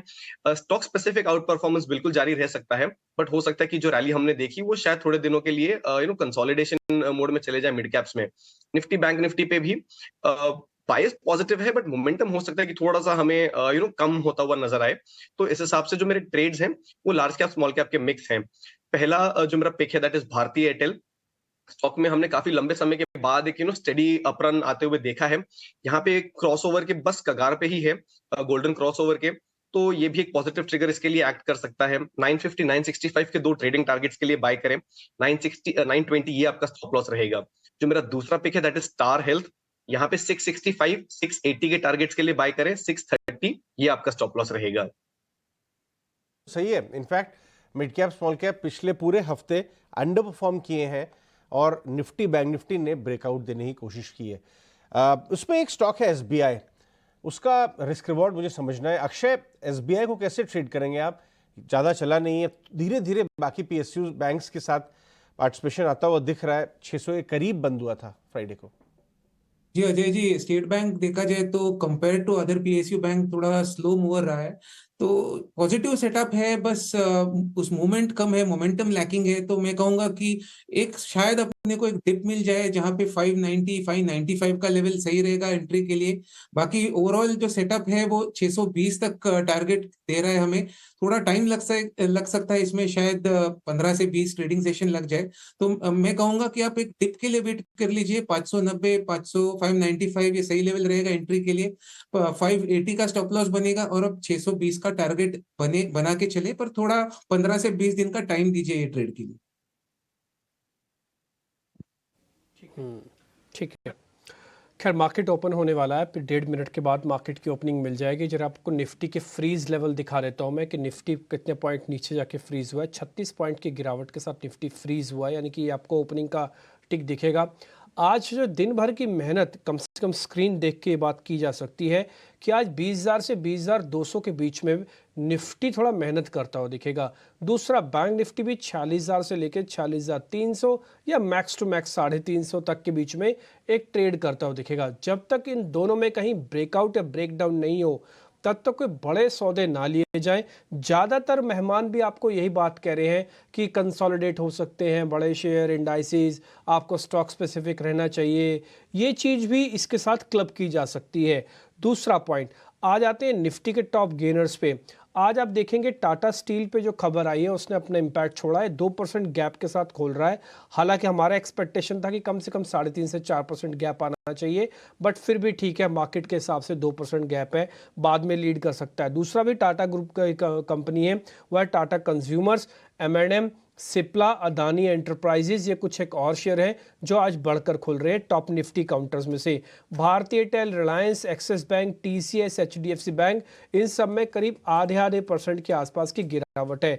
जो मैंने अभी आधे % की गिरावट वाले शेयर्स के नाम लिए, इनमें ज़्यादातर शेयर्स वेटेज वाले हैं, इसलिए हो सकता है पहले 10 से 20 मिनट मार्केट थोड़ा और नीचे जाए एक झटका लेने के लिए और उसके बाद संभले। मेरे हिसाब से एडवांस डिक्लाइन कम से कम 900 से 900 साढ़े 900 तक आनी चाहिए और उसके बाद देखते हैं कितने नंबर्स हमको एडवांस डिक्लाइन के इसके अंदर मिलते हैं। और इस समय आप मार्केट की बेल बजते हुए देख रहे हैं। एडवांस डिक्लाइन के साथ मार्केट की ओपनिंग हुई है। निफ्टी ने जो पहला टिक दिखाया 36 पॉइंट का, दूसरा 50 पॉइंट का, 1100 एडवांसेस है, ठीक है, ये खराब नहीं है। 50 पॉइंट अब हो चुके हैं, जैसे मैंने आपको शुरुआत में कहा था, टिक दिखाने को थोड़ा ड्रैग करेगा ये, क्योंकि कुछ बड़े शेयरों की लीडरशिप की एब्सेंसिज्म मार्केट के अंदर ओपनिंग में आपको दिख रही है। अब 62 पॉइंट, अब 70 पॉइंट निफ्टी जा चुका है नीचे। बैंक निफ्टी भी एक बार आपको स्क्रीन पे दिखा देते हैं, वहां पर भी प्रेशर आया है काफ़ी, लेकिन 40,000 बैंक निफ्टी को आज बचा लेना चाहिए और मेरे को लग रहा है कि वो किसी तरह से इसको बचा ही लेगा आज के लिए, और इसके लिए 20,000 के लेवल्स हैं। दूसरा आ जाते हैं फटाफट से गेनर्स पे, Tata steel, Cipla, power grid, speed से दिखाते जाइएगा। ये सारे के सारे टॉप गेनर्स हैं मार्केट के, लेकिन इनमें एक ही प्रॉब्लम है, सिर्फ एक टाटा स्टील ही है 1 से 1.5% जो गैप पे है, और सारे शेयर्स के पास जो बढ़त है वो आधे % की है। गिरने वाले शेयर्स में हिंडाल्को, भारतीय एयरटेल, इन्फोसिस है, इन सब में गिरावट करीब 1% की है। तो आज गिरने वालों का पलड़ा थोड़ा सा भारी है वेटेज वाले शेयर्स का, क्योंकि मैं निफ्टी 50 चेक कर रहा हूँ, इसलिए आपको ऐसा दिख रहा है। तो यह आज हो सकता है मेहनत करना पड़ जाए, आज ये मार्केट एक रेंज में रहे, तो इसलिए इंडाइसिस से आज बहुत ज़्यादा नहीं मिलेगा। ऑप्शंस वाले बी अवेयर, थोड़ा सावधान रहिएगा, शायद उनको भी आज अच्छे ट्रेड ना मिले, आप स्टॉक स्पेसिफिक ही काम कीजिएगा। आ जाते हैं जरा निफ्टी के नेक्स्ट 50 वाली कैटेगरी में, वहाँ पर देखेंगे BEL, HEL जो ऑर्डर की खबर आई, इन दोनों शेयर्स को 2-2, 3-3% ऊपर है। जोमेटो 104 हो गया 400 के ब्रेकआउट के बाद, डाबर भी करीब 1% आज ऊपर है। इसके अलावा अदानी ग्रुप की कंपनी है अदानी टोटल गैस, वो भी करीब 1 से 1.5% के आसपास की मजबूती के साथ है। आते वीक काउंटर में HDFC, AMC, मैकडॉनल्ड्स के अंदर प्रॉफिट बुकिंग है। इसके अलावा SRF और DLF भी कुछ कमजोर शेयर आपको आते हुए दिख रहे हैं। 62 पॉइंट की गिरावट है। अब गिरावट ना बहुत ज़्यादा बढ़ रही है, ना टिपिकली रुक रही है। जो पहला हाथ बदला, जो रेंज होती है ना टिपिकली, वो हो चुकी है। अगले 10 मिनट में मार्केट अपनी डायरेक्शन और क्लियर करेगा। मैं फिर से बोलूँगा कि आज मार्केट के अंदर रेंज का काम होने के चांसेस ज़्यादा हैं। आप स्टॉक स्पेसिफिक काम कीजिएगा, ऑप्शन से बचिएगा, आज का दिन ऑप्शंस के लिए नहीं है। ईज माई ट्रिप और BCG जैसे शेयर्स कुछ चलते हुए आपको और दिखेंगे। ये हीट मैप है, इससे काफ़ी हद तक आपको और क्लियर हो रहा होगा कि देखिए मार्केट के अंदर आज थोड़ा दबदबा प्रॉफिट बुकिंग वाले शेयर्स का है। ये भारतीय एयरटेल आपको दिख रहा होगा, इसके अलावा इन्फोसिस, नीचे टेक महिंद्रा, आपको हीरो मोटरकॉप, कुछ बड़े शेयर्स हैं जिनकी ठीक ठाक वेटेज है, खासकर इन्फोसिस वगैरह की, तो वो इस समय मार्केट को थोड़ा ड्रैग कर रहे हैं। HDFC लाइफ आप अपनी स्क्रीन पर टॉप गेनर्स की सूची में देख पा रहे होंगे, करीब 0.1% है। छोटे मझोले शेयर्स के अंदर क्या हो रहा है ये आपको अभिषेक बता रहे हैं और मेहमानों से भी करेक्ट करेंगे। भी हम देख रहे हैं कि छोटे मझोले शेयरों में एक्शन जारी है, हालांकि जिस तरह का एक्शन हम पहले देख रहे थे, आज वो एक्शन हम ये कह सकते हैं कि मिसिंग है। 45,000 करोड़ की रक्षा खरीद को रक्षा मंत्रालय ने मंजूरी दी है और उसके दम पर BEL, HEL जैसे शेयर चल रहे हैं, 2 से 3% के आसपास की तेजी इनमें हम देख रहे हैं। इसके अलावा हम देख रहे हैं कि डाबर में करीब 1.5% के आसपास की तेजी है। कुछ और शेयर हैं केमिकल फर्टिलाइजर में, जिसको कि हाईलाइट करना चाहिए। चंबल फर्टिलाइजर में, JB केमिकल में ये शेयर तेजी के साथ आज चल रहे हैं। HFCL को एक बड़ा ऑर्डर मिला था और HFCL के शेयर में हम 5.5% के आसपास की तेजी देख रहे हैं। 1,000 करोड़ रुपए के आसपास का वो ऑर्डर था। इजी ट्रिप एक और शेयर है जहां पर हम देख रहे हैं कि 5.5% के आसपास की तेजी है। श्रेयस शिपिंग में तेजी है करीब 4% के आसपास की। तो हम जो 10%, 15% वाली जो तेजी देख रहे थे ना, आज वो गायब है। सेरा सैनिटरी 4% ऊपर है, ये शेयर तेजी के साथ कारोबार कर रहा है। तो बहुत ज़्यादा बड़े एक्शन आज हमें मिड कैप स्पेस में भी देखने को मिल नहीं रहे हैं। अगर हम सेक्टर स्पेसिफिक अगर हम बात करें तो आज कुछ कुछ ऑटो इंसलरी में हम देख रहे हैं कि साही इंडिया ग्लास में तेजी है, रामकृष्ण फोर्जिंग, राणे मद्रास, लेकिन 1 से 2% के आसपास की तेजी है। छोटे सरकारी बैंक जहां पर लगातार बढ़िया तेजी हो रही है, आज भी वहां पर तेजी है। Karnataka bank, UCO bank, IOB, south Indian bank, ये शेयर में 2 से 3% के आसपास की तेजी हम आज के सत्र में देख रहे हैं। लेकिन निश्चित तौर पर हम ये कह सकते हैं आज जो शुरुआती जो संकेत मिल रहे हैं वो बहुत एनकरेजिंग मिड कैप और स्मॉल कैप स्पेस से भी नहीं है, लेकिन ट्रेड के मौके कहां पर मिल रहे हैं ये समझेंगे और अपने तमाम मेहमानों को जोड़ेंगे। अजय, शुरुआत कीजिए आप। जी हाँ, चलिए आगे बढ़ते हैं। हालांकि बाजार में थोड़ी सी नरम शुरुआत हुई है। डाबर के स्टॉक पे आप नजर रखिएगा, डेज हाई की तरफ जाता हुआ नजर आ रहा है। मैनेजमेंट ने कॉन्ट्री बहुत अच्छी दी है और पूरा मार्केट मिलके भी आया था। ये देखिए करीब 10% ऊपर डेज हाई की तरफ हमने आपको 8 से 9 में ही नोटिस कराया था। लेकिन आगे बढ़ते हैं, ओपनिंग ट्रेड्स का वक्त हो गया है और शुरुआत करेंगे कुश बोहरा से। कुश, बताइए आपका ओपनिंग ट्रेड क्या निकल के आ रहा है? Ajay, I am so glad आप मेरे पास आए हैं। सबसे पहले एक स्टॉक है जो बस अभी मोमेंटम पकड़ ही रहा है, जस्ट 5 मिनट्स हुए हैं, वो है ट्रांसफॉर्मर्स एंड रेक्टिफायर्स। इस स्टॉक में पिछले 3 से 4 सेशन में अच्छी खासी तेजी है और खुलने के बाद जो एक हल्का सा इनिशियल डिप आया था उसमें भी हमने बाइंग आते हुए देखी है और 174 के करीब अब चल रहा है। तो यहां से अगर आप बाय करना चाहें तब भी एक फ्रेश एंट्री ले सकते हैं। 178, 182 इन दोनों लेवल्स को अपना टारगेट लेके चलें। 170 के जस्ट नीचे अपना स्टॉप लॉस प्लेस करें तो ओवरऑल सेटअप पॉजिटिव है। एंड एज ए डिस्क्लेमर, इस स्टॉक में मेरी पर्सनल पोजीशन भी है, तो ट्रांसफॉर्मर एंड रेक्टिफायर्स यहां से भी अच्छा लग रहा है। ठीक है शिवांगी, आपका ओपनिंग ट्रेड क्या होगा? जी बिल्कुल, मुझे बैंकिंग स्पेस में से यूनियन बैंक ऑफ इंडिया पसंद आ रहा है। वीकली स्ट्रक्चर इसका जो है काफी पॉजिटिव नजर आ रहा है। इसने एक पॉज लेके वापस स्टॉक जो है अब तैयारी कर रहा है अप्रूव के लिए, और अभी फिलहाल हम देख रहे हैं कि स्टॉक जो है अपने ऑल टाइम हाई टेरिटरी पे भी कामकाज कर रहा है। तो यहाँ पे स्ट्रेंथ नजर आ रहा है, बनते हुए दिख रहा है। 104 के आसपास का टारगेट्स नेक्स्ट बनते हुए दिख रहा है, 98 के एक स्टॉप लॉस के साथ। ठीक है, अक्षय भागवत, आपका ओपनिंग ट्रेड? जी अजय जी, मैं सन फार्मा पे अपना दाव लगाऊंगा।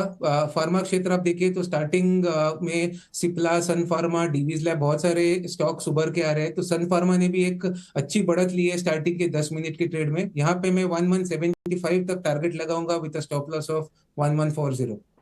रत्नेश, आपका ओपनिंग ट्रेड क्या रहेगा? रत्नेश? केनरा बैंक के साथ में मैं जाना चाहूंगा। इसमें वापस से कंसोलिडेशन का ब्रेकआउट देखने को मिल रहा है, तो मुझे ऐसा लगता है कि आज के सत्र में 380 रुपए तक जा सकता है और स्टॉप लॉस रहेगा 365 का। हमारे साथ प्रशांत सावंत भी वापस आ चुके हैं। प्रशांत, आपका ओपनिंग ट्रेड क्या रहेगा बाजार को देखते हुए? जी अजय जी, यहाँ पे थोड़ा कंजर्वेटिव जाना चाहूंगा और मुझे डाबर काफी अच्छे लेवल पे लग रहा है। तो ये करीबन 570 के आसपास ट्रेड कर रहा है। मेरा स्टॉप लॉस होगा 559, 560 के जस्ट नीचे स्पॉट क्लोजिंग बेसिस, और जो टारगेट में दिख रहा हूँ वो होगा 595 का। ओके, डाबर पे आपको कॉल दिख रही है। अविनाश भी हमारे साथ। अविनाश, मैं एक फंडामेंटल नजरिया चाहूंगा ट्रांसफॉर्मर्स एंड रेक्टिफायर्स पे, जो कुछ ने ओपनिंग ट्रेड भी लिया है। मैनेजमेंट ने काफी अच्छी कमेंट्री भी दी है, 2% ऊपर है स्टॉक, 2-3 दिन ऑलरेडी चला हुआ है। आपको कैसा लग रहा है? ये आपने इसके बिजनेस मॉडल को स्टडी किया? नहीं, देखिए अजय, मुझे लग रहा है कि बहुत समय के बाद यहाँ पे ऑर्डर बुक ट्रेजेक्ट्री काफी पॉजिटिव है, नंबर्स भी काफी अच्छे हैं। प्लस मुझे लग रहा है कि आने वाले साल में compare to last year margins और टॉप लाइन ग्रोथ दोनों में अच्छा ग्रोथ देखने को आपको मिलेगा। हालांकि स्टॉक थोड़ा सा चल चुका है, बट मैं समझता हूँ कि अगर आपका नजरिया 12-15 महीने है तो ये स्पेस में मुझे लग रहा है कि अभी काफी जो नेगेटिव्स पहले स्टॉक में थे वो पूरी तरह से प्राइस में फैक्टर्ड इन है। तो यहाँ पे एक छोटा निवेश जरूर बन सकता है, प्रोवाइडेड आप 12 से 15 महीने का आउटलुक लेते हैं, क्योंकि ऑर्डर बुक का इनफ्लो मुझे लग रहा है कि सेकंड हाफ में भी काफी सिग्निफिकेंटली आ सकता है। और होपफुली अगर ऑर्डर बुक का ट्रैक्शन बढ़ता है तो इस स्टॉक में आपको एक अच्छा रीरेटिंग यहाँ से भी देखने को मिल सकता है।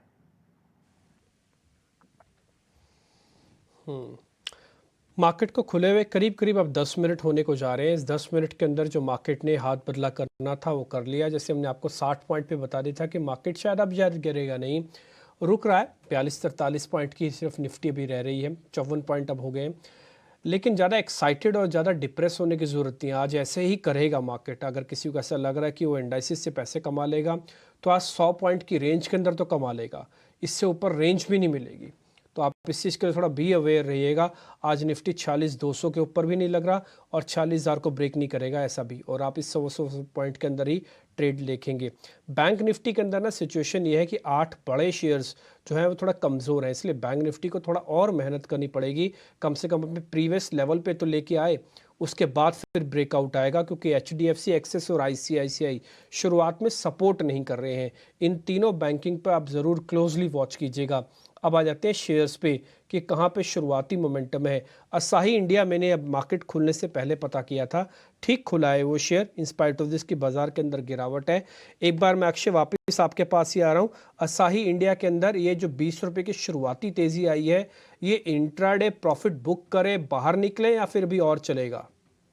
जी डिम्पी जी, जैसे हमने स्टॉक को डिस्कस करा था, एक पॉजिटिव ब्रेकआउट पेश करा है स्टॉक ने। ये ब्रेकआउट का जो स्तर था हम देख रहे थे 600 का, तो मोमेंटम पिक करा है।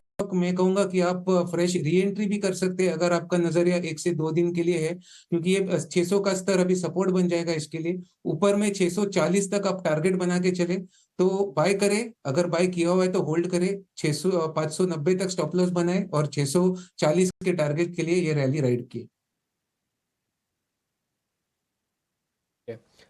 एक शेयर है JB केमिकल्स, उसमें आज स्प्लिट हुआ है। काफ़ी सारे लोगों को स्क्रीन पर वो 1450-1500 की रेंज में वो शेयर दिख रहा होगा। एक्चुअली वो शेयर 3000 का था, वो स्प्लिट हुआ है। ये स्प्लिट होने के वाले भाव आपकी स्क्रीन पर आ रहे हैं हम और दिखा रहे हैं। एक्चुअली शेयर सिर्फ 6 से 8 रुपये ऊपर है, तो स्प्लिट में आपको टर्मिनल्स पे अलग अलग दिखेगा, उससे ज़्यादा कंफ्यूज ना हो। दूसरा एक शेयर और काफ़ी दिनों बाद मेरे को स्क्रीन पर दिखा, वो है HFCL। ये 6% ऊपर है। प्रशांत जरा इस शेयर को चेक कीजिए, HFCL।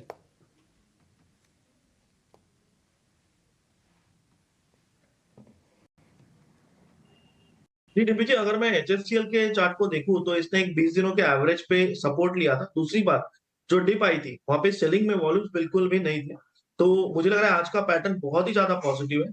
आप 72 या अगर आप पोजिशनरी देख रहे हो तो 70 के स्टॉप लॉस से भी बने रहो। आपको कंफर्टेबली 84 से लेके 88 के लेवल्स इस स्टॉक में दिखने चाहिए।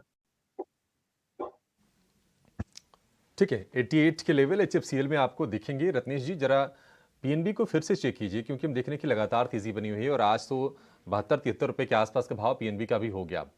PNB आपको लगता है कि जल्द, अब देखिए 76 रुपए के आसपास के प्राइसेस हैं, आपको लगता है कि जल्द ही 80 रुपए भी पार करके 90 वाले कई एक्सपर्ट्स के टारगेट हैं, उस तरफ बढ़ेगा शेयर ये? बिल्कुल, PNB डेली चार्ट में काफी अच्छा फॉर्मेशन बन रहा है, अपने की एवरेजेस के सपोर्ट लेके चल रहा है। तो मुझे ऐसा लगता है कि PNB में जो 80 रुपए के टारगेट है बिल्कुल हमको आते हुए दिखेंगे। तो किसी ने ले रखा है तो अपने स्टॉप लॉस रिवाइज करें 73.50 का, वो स्टॉप लॉस होल्ड करें 80 रुपए तक के टारगेट के लिए।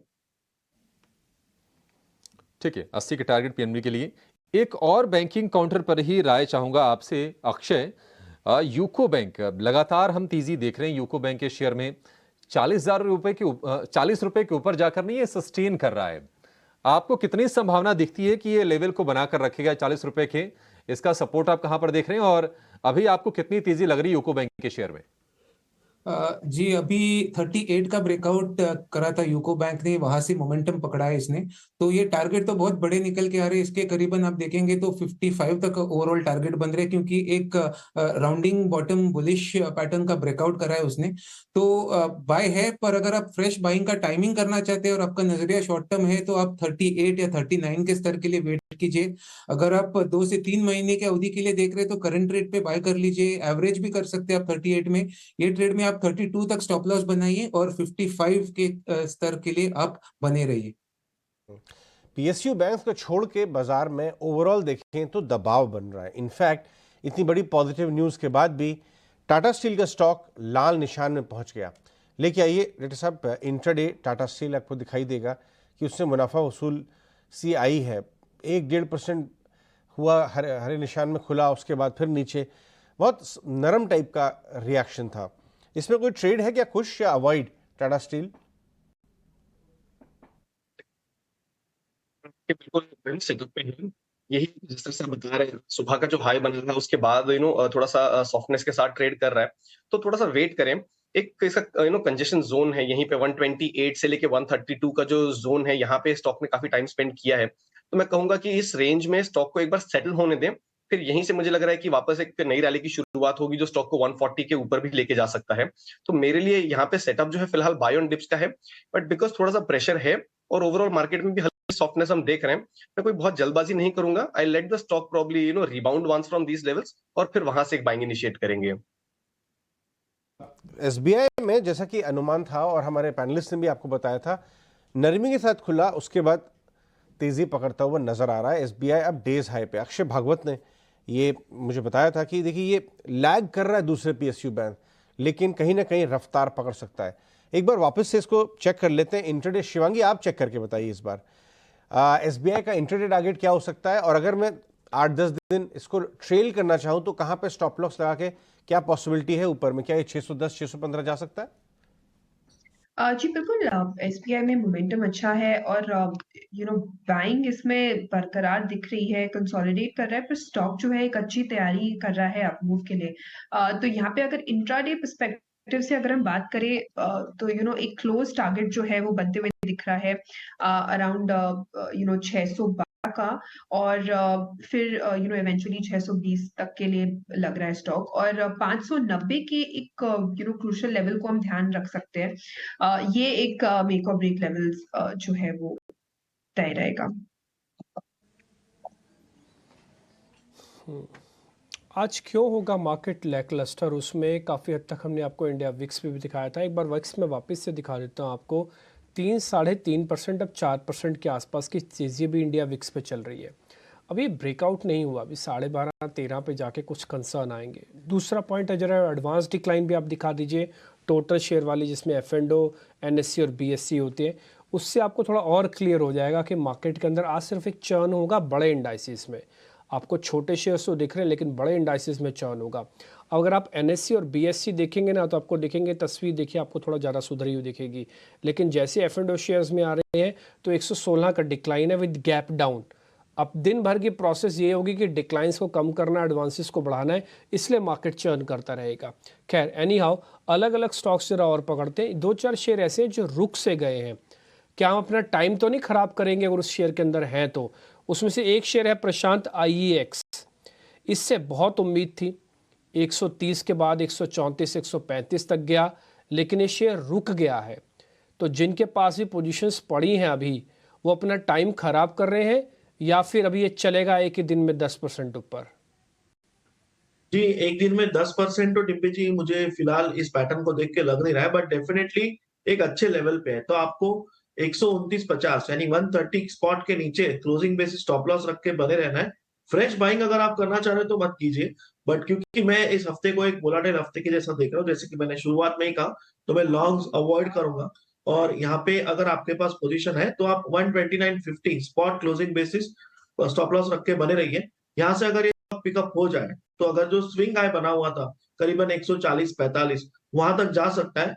वहां पे मेरी सलाह होगी कि आप मुनाफा मान लीजिए।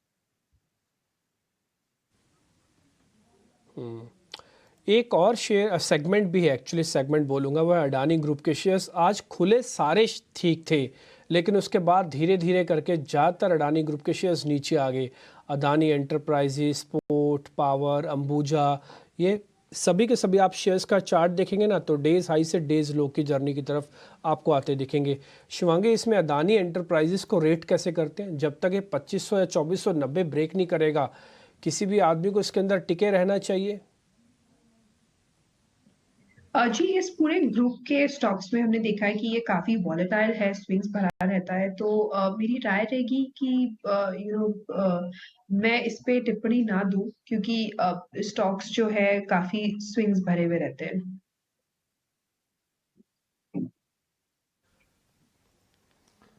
ठीक है शिवांगी, बहुत शुक्रिया आज समय देने के लिए और तमाम स्टॉक्स पर अपने रिकमेंडेशंस हमसे साझा करने के लिए। बाजार में आज ने दरअसल देखिए बिल्कुल ये लाजमी सी बात है कि वॉल्यूम भी कम होंगे, क्योंकि एक तरह से लोगों ने इसको एक्सटेंडेड वीकेंड बना दिया है, कल की छुट्टी है, तो आज थोड़ा सा लैकलस्टर परफॉर्मेंस को देखने को मिलेगा। रेंज भी आज के सत्र में सीमित ही आपको देखने को मिलेगी। निफ्टी इस वक्त 40 अंक नीचे है। सेंसेक्स की बात करें तो 180 अंक नीचे है।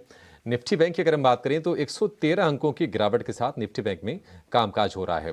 देखिए ना, सरकारी बैंकों में जो छोटे छोटे जो सरकारी बैंक है उसमें एक्शन बढ़ रहा है। वहाँ पर हम देख रहे हैं कि कर्नाटका बैंक करीब 6% ऊपर है, आईओबी में करीब 6% के आसपास की तेजी है, bank of India, south Indian bank, ये भी शेयर आज चलते हुए दिखाई दे रहे हैं। लेकिन ऑटो एंसिलरी स्पेस में हम देख रहे हैं कि लगातार तेजी है। रत्नेश जी, जरा मेटलिस्ट फोर्जिंग को आप देखिए, करीब करीब 5% के आसपास की तेजी आज के सत्र में है और ये स्पेस में पूरा का पूरा बजिंग है, लगातार इसमें तेजी हो रही है। मेटलिस्ट फोर्जिंग, इसमें कोई हालांकि काफी छोटे प्राइस का ये शेयर है, कहीं और आपको कुछ ट्रेड दिख रहा है क्या इसमें रत्नेश जी, ऑटो एंसिलरी स्पेस में? नहीं, हाँ, इवन ऑटो इंश्योरेंस पर ऑटो सेक्टर में काफी अच्छा मोमेंटम है। तो मेरे हिसाब से इसे हमने मॉर्निंग में डिस्कस करा था बजाज ऑटो, उसके बाद में एमएनएम में भी मेरे को काफी अच्छा एक ब्रेकआउट का ट्रेड दिखाई दे रहा है। तो एमएनएम में भी एक अच्छी तेजी कर सकते हैं। यहाँ पे 1610 रुपए का स्टॉप लॉस लगा के मुझे ऐसा लगता है 1660 रुपए तक के टारगेट इसमें आ सकते हैं। ठीक है, 1660 रुपए के टारगेट एमएनएम के शेयर के लिए। एमएनएम में हमने लगातार तेजी होते हुए देखी भी है और आज ये निफ्टी का टॉप गेनर है करीब करीब 1.5% के आसपास की तेजी के साथ, और टॉप गेनर 1.5% ऊपर है, टॉप लूजर भी 1.5% नीचे है। तो आज इससे आप समझ सकते हैं कि बाजार में किस तरह का कामकाज हो रहा है। हिंडाल्को में देख रहे हैं कि हालांकि ये शेयर थोड़ा सा चलने की कोशिश कर रहा था, आज 2% के आसपास का दबाव है। हिंडाल्को में अक्षय, किस तरह का ट्रेड लेना चाहिए अभी? जी, डेरिवेटिव्स में देखूं तो एक मुनाफा वसूली का शायद शॉर्ट टर्म आपको देखने को मिल जाए, क्योंकि एक तो टेक्निकल में 500 का लेवल पे काफी कॉल राइटरों का दबाव भी है, और सेकंड एक स्ट्रॉन्ग रेजिस्टेंस होने, क्योंकि ये लेवल हमने देखे थे जनवरी 2023 में। तो ये एरिया से प्रॉफिट बुकिंग या मुनाफा वसूली होने के बहुत ज्यादा संकेत दे रहा है स्टॉक। थोड़ा सा डिप 470 तक शॉर्ट टर्म में देखने को मिल सकता है। तो मैं फ्रेश खरीदारी की राय नहीं दूंगा। अगर आप होल्ड कर रहे हो शॉर्ट टर्म के लिए तो आप इसमें मुनाफा वसूली कर लीजिए। बाय करना है तो 470 के लेवल के लिए वेट कीजिए या 510 के ऊपर ब्रेकआउट होने दीजिए। तो थोड़ा सा एक शॉर्ट टर्म दबाव का एक्सपेक्टेशन रहेगा हिंडाल्को में।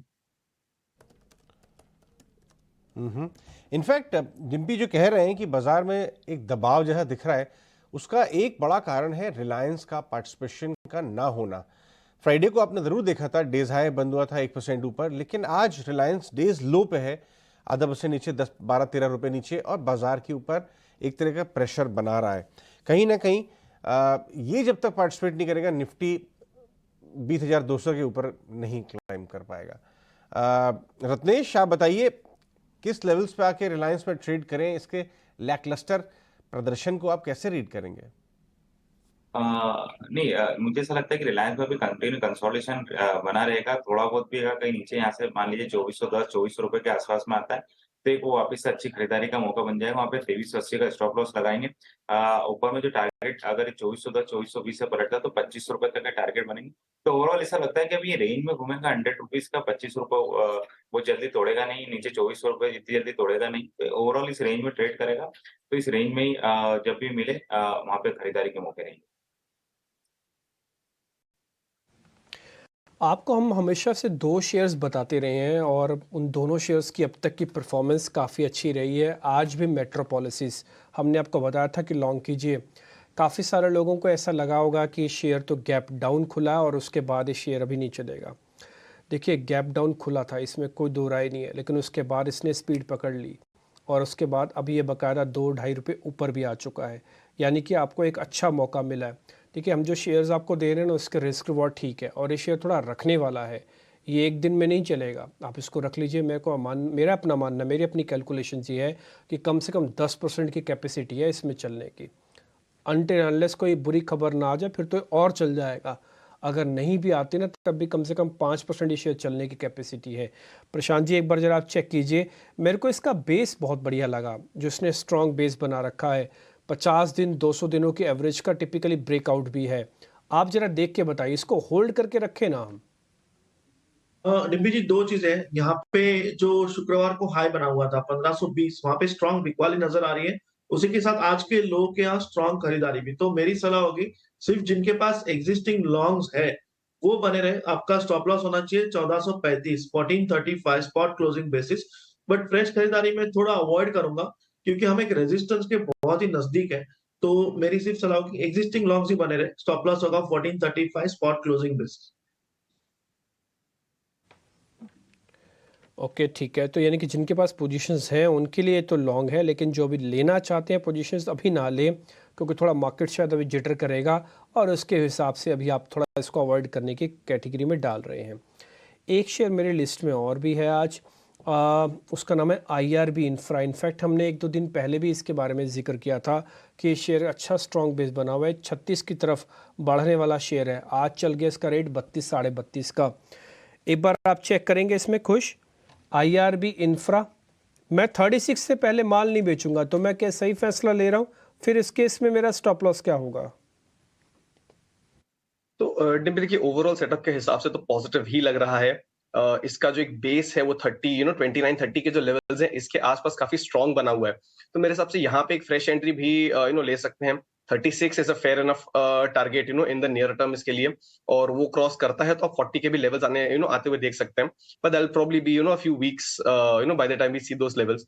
तो यहाँ पे अगर आप एंट्री कर रहे हो तो आपका जो स्टॉप लॉस है, जैसे आपने पूछा, वो बहुत ही क्लियरली 29, 28, 50 के जो लेवल्स हैं इनके आसपास निकल के आ रहा है।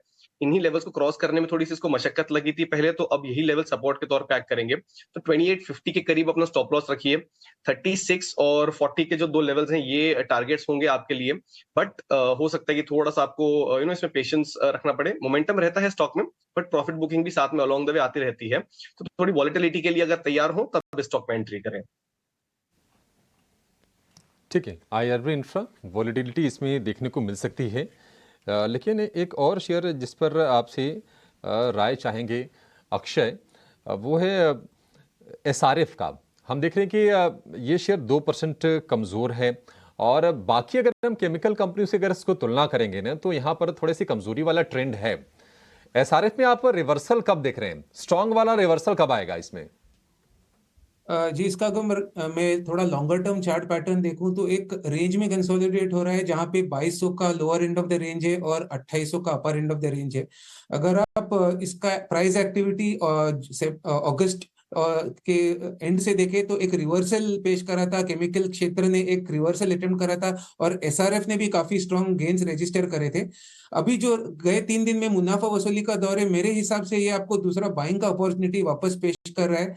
सपोर्ट एरिया बन रहा है करीबन 2300 तक, तो 2300 से 2325 ये रेंज में आप इसे एक्यूमुलेट करें। अगर आप थोड़े मीडियम टर्म के अवधि से देख रहे हैं, बड़े टारगेट के लिए खेलिए जो करीबन 2800 तक है। सपोर्ट बेस में मैंने जैसे कहा 2200 है, उसके नीचे आपका स्टॉप बनेगा, तो निवेश कीजिए और ट्रेडिंग का पोजीशन फिलहाल ना बनाइए। जो बाइंग एरिया वहां पे बाई कीजिए लंबे टारगेट के लिए। ठीक है, ट्रेड नहीं करना है, निवेश करना है, थोड़ा सा ड्यूरेशन अपना लंबा रखना है। इजी ट्रिप प्लानर्स आज 6% के आसपास की इसमें तेजी है प्रशांत, और हम देख रहे हैं कि काफी लंबे टाइम से ये शेयर ने एक रेंज में ही कंसोलिडेट कर रहा है। प्रोमोटर अपनी स्टेक भी रिड्यूस की थी। आप आज की तेजी को देखकर कुछ उत्साहित हो रहे हैं या फिर इसको अवॉइड भी कर देंगे तो कोई दिक्कत नहीं होगी? मेरे हिसाब से मैं अवॉइड करूंगा। इनफैक्ट अगर मेरे पास पोजीशन हो तो मैं यहाँ पे क्लोजली ट्रेल करके 41-50 पे ट्रेल करके प्रॉफिट बुक करना चाहूंगा। और इसी के साथ एक और ट्रेड मेरे रडार पे अगर आप कहें तो मैं सजेस्ट करूं। बिल्कुल, बताइए प्रशांत।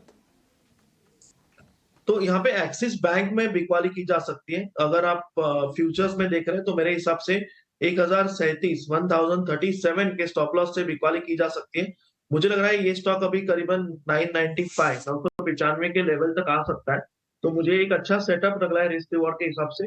तो मैं एक्सिस बैंक फ्यूचर्स में शॉर्ट रेकमेंड करूंगा। 1037 स्टॉप लॉस और 995 टारगेट। 95 रुपए का टारगेट, 1035 रुपए का इसमें स्टॉप लॉस लगा के चलना है। ये बढ़िया एक कॉल प्रशांत की तरफ से। अक्षय, गोकुलदास एक्सपोर्ट जरा देखिए, 6% के आसपास की बढ़िया तेजी, और जो एक्सपोर्ट रिलेटेड जो काउंटर्स है ना वहां पर हम देख रहे हैं कि धीरे धीरे करके मूव्स आ रहे हैं, क्योंकि डिमांड उनके लिए अच्छी है। और लास्ट टाइम जब हमारी मैनेजमेंट से बातचीत चल रही थी ना तो उनका ये कहना था कि प्राइसिंग वाला अब तो प्रेशर भी नहीं रहा। गोकुलदास एक्सपोर्ट, आपको लगता है कि यहां से अभी और बड़ी तेजी की हमें उम्मीद करनी चाहिए? जी, ये काउंटर आज अजय जी ने भी पॉइंट आउट करा था, तो इसमें बहुत स्ट्रॉन्ग मोमेंटम है। पर अगर आप लास्ट फ्यू ट्रेडिंग सेशंस देखे थोड़ा सा दबा हुआ था, वापस मोमेंटम रिगेन कर रहा है स्टॉक, तो बिल्कुल ये मोमेंटम गेन कर रहा है, बाय की मैं रिकमेंड करूंगा। ये आपको 900 प्लस के टारगेट बना के देगा ये स्टॉक, तो करंट रेट पे बाय करें। अगर होल्ड कर रहे तो भी आप एक्यूमुलेट कर सकते हो और ऐड कर सकते हो। जो रिसेंट सपोर्ट बेस बना है उसका वो है 760, तो उसके नीचे आप स्टॉप लॉस बनाइए।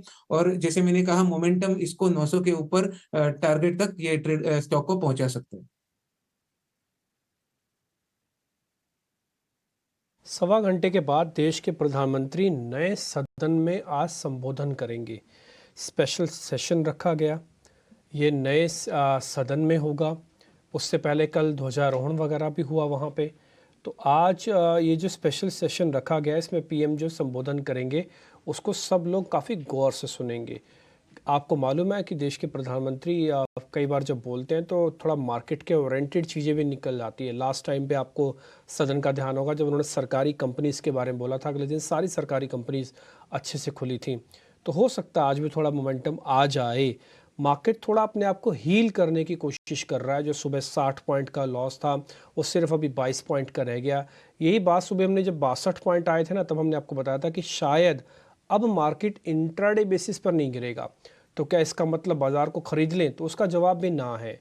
जब तक रेजिस्टेंसेस ब्रेक नहीं होते हैं, यानी कि प्रीवियस हाई और उसके ऊपर हम कम से कम 20-25 मिनट 10-20 पॉइंट और ना जोड़ दें, तब तक आज शेयर ढूंढना और ट्रेड करना थोड़ा मुश्किल है। तो इसलिए कोई कंपल्सेशन वाला ट्रेड ना लीजिएगा आज। हम तो पूछेंगे ही एक्सपर्ट से, एक्सपर्ट्स बताएंगे इसको खरीद लो बेच लो, लेकिन आपको अपने विवेक का थोड़ा परिचय देना है आज और थोड़ा सा ध्यान रखना है, इस पे नहीं आपको कोई ट्रेड ले रखना है। जुपिटर जो हेल्थ सर्विसेज का एक शेयर आज लिस्ट हो रहा है, ये उसके प्राइजेज आ रहे हैं, फ्रीज लेवल है 225 पॉइंट ऊपर है और ये 10 बजे के बाद ये भी इसमें काम करना शुरू हो जाएगा। एक्चुअली में ये भी इंडिकेटिव की तरह चलता है, पहले 15 मिनट इस तरह से आएंगे रेट, उसके बाद पहला टिक 960 रुपये का आएगा। 30% का गेन जिन्होंने भी इसके अंदर IPO के अंदर एप्लीकेशंस लगाई हैं उन सबको बहुत बहुत बधाई। शुरुआत में ही करीब 30% का गेन उनको मिल जाएगा। आगे बढ़ते हैं। इसलिए कंपल्सेशन आज ट्रेड नहीं है। आपको जहां वाइड लगता है ना आप कीजिए, हमारे पे मत जाइएगा कि हम कह रहे हैं खरीद लो बेच दो। हम तो बोलेंगे, हम तो पूछेंगे ही। तो आज का ट्रेड बहुत ही स्पेसिफिक होने का दिन है। एक दो शेयर और हैं, PNB में भी 10 लाख शेयरों की ब्लॉक लगा है, ये 77 पे चल रहा है। मैं इसको इंट्राडे नहीं लूँगा, पोजिशनली रखूँगा। खुश 77 का PNB मैं फ्रेश बाइंग के मोड में हूँ, रखना चाहता हूँ। सही ले रहा हूँ फैसला? थोड़ा पोजिशनली रखूँगा इसको, मैं टाइम दूंगा। तो डिपी पोजिशनली भी रखना चाहे तो मैं कहूंगा थोड़ा वेट करें, बिकॉज शार्प रनअप है, हालांकि वॉल्यूम बैक है तो थोड़ा कॉन्फिडेंस रहता है इसमें, बट यहाँ से रिस्क रिवॉर्ड रेशियो आपके लिए फेवरेबल नहीं होगा। टिपिकली जो ये राउंड फिगर है जैसे 80 का लेवल है, इसके पास जा रहा है, तो टेक्निकली हो ना हो एक साइकोलॉजिकल रेजिस्टेंस इस लेवल पे तो एक्ट करना शुरू हो जाएगा, तो रिस्क रिवॉर्ड रेशियो फेवरेबल नहीं होगा। मैं कहूंगा स्टॉक को थोड़ा डिप करने दें, आपको कहीं पे भी 72 से 70 के रेंज में मिले तो आप फिर से एंटर करें, तो रिस्क रिवॉर्ड रेशियो फेवरेबल रहेगा। लेकिन जिनके पास एग्जिस्टिंग पोजीशन हो उनके लिए कोई दिक्कत नहीं है। जैसा मैंने कहा वॉल्यूम बैक अप मूव्स आ रहे हैं, तो यहाँ पे आप 75 को अपना ट्रेलिंग स्टॉप लॉस बना के होल्ड करें। हो सकता है कि स्टॉक के 79-80 के जो लेवल्स हैं इनको इसी मोमेंटम में टेस्ट कर ले। सो फ्रेश एंट्री अभी अवॉइड करें, एग्जिस्टिंग पोजीशन होल्ड करके चले।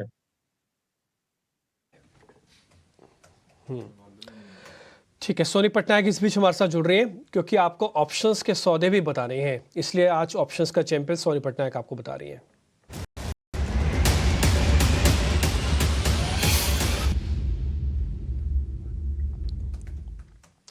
सोनी बताइएगा, आज आपने इंडेक्स चुना है कि स्टॉक्स?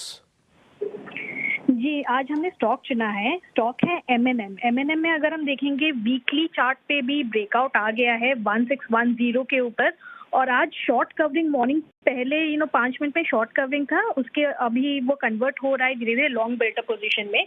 तो मेरे ख्याल से M&M यहाँ से 1650 की तरफ रैली करने की तैयारी में है, तो आप बाई कीजिए। 1640 की कॉल ऑप्शन 22 रुपए के आसपास अभी चल रहा है, उसमें बाई कीजिए। स्टॉप लॉस लगाए 12 रुपए का और टारगेट रहेगा आपका 45। लॉट साइज छोटा ही है 700 रुपए, सबका स्टॉप लॉस के अनुसार लॉस मैक्सिमम रहेगा 6300 रुपए और ऊपर की तरफ एज पर टारगेट आपका प्रॉफिट रहेगा 16800 के आसपास।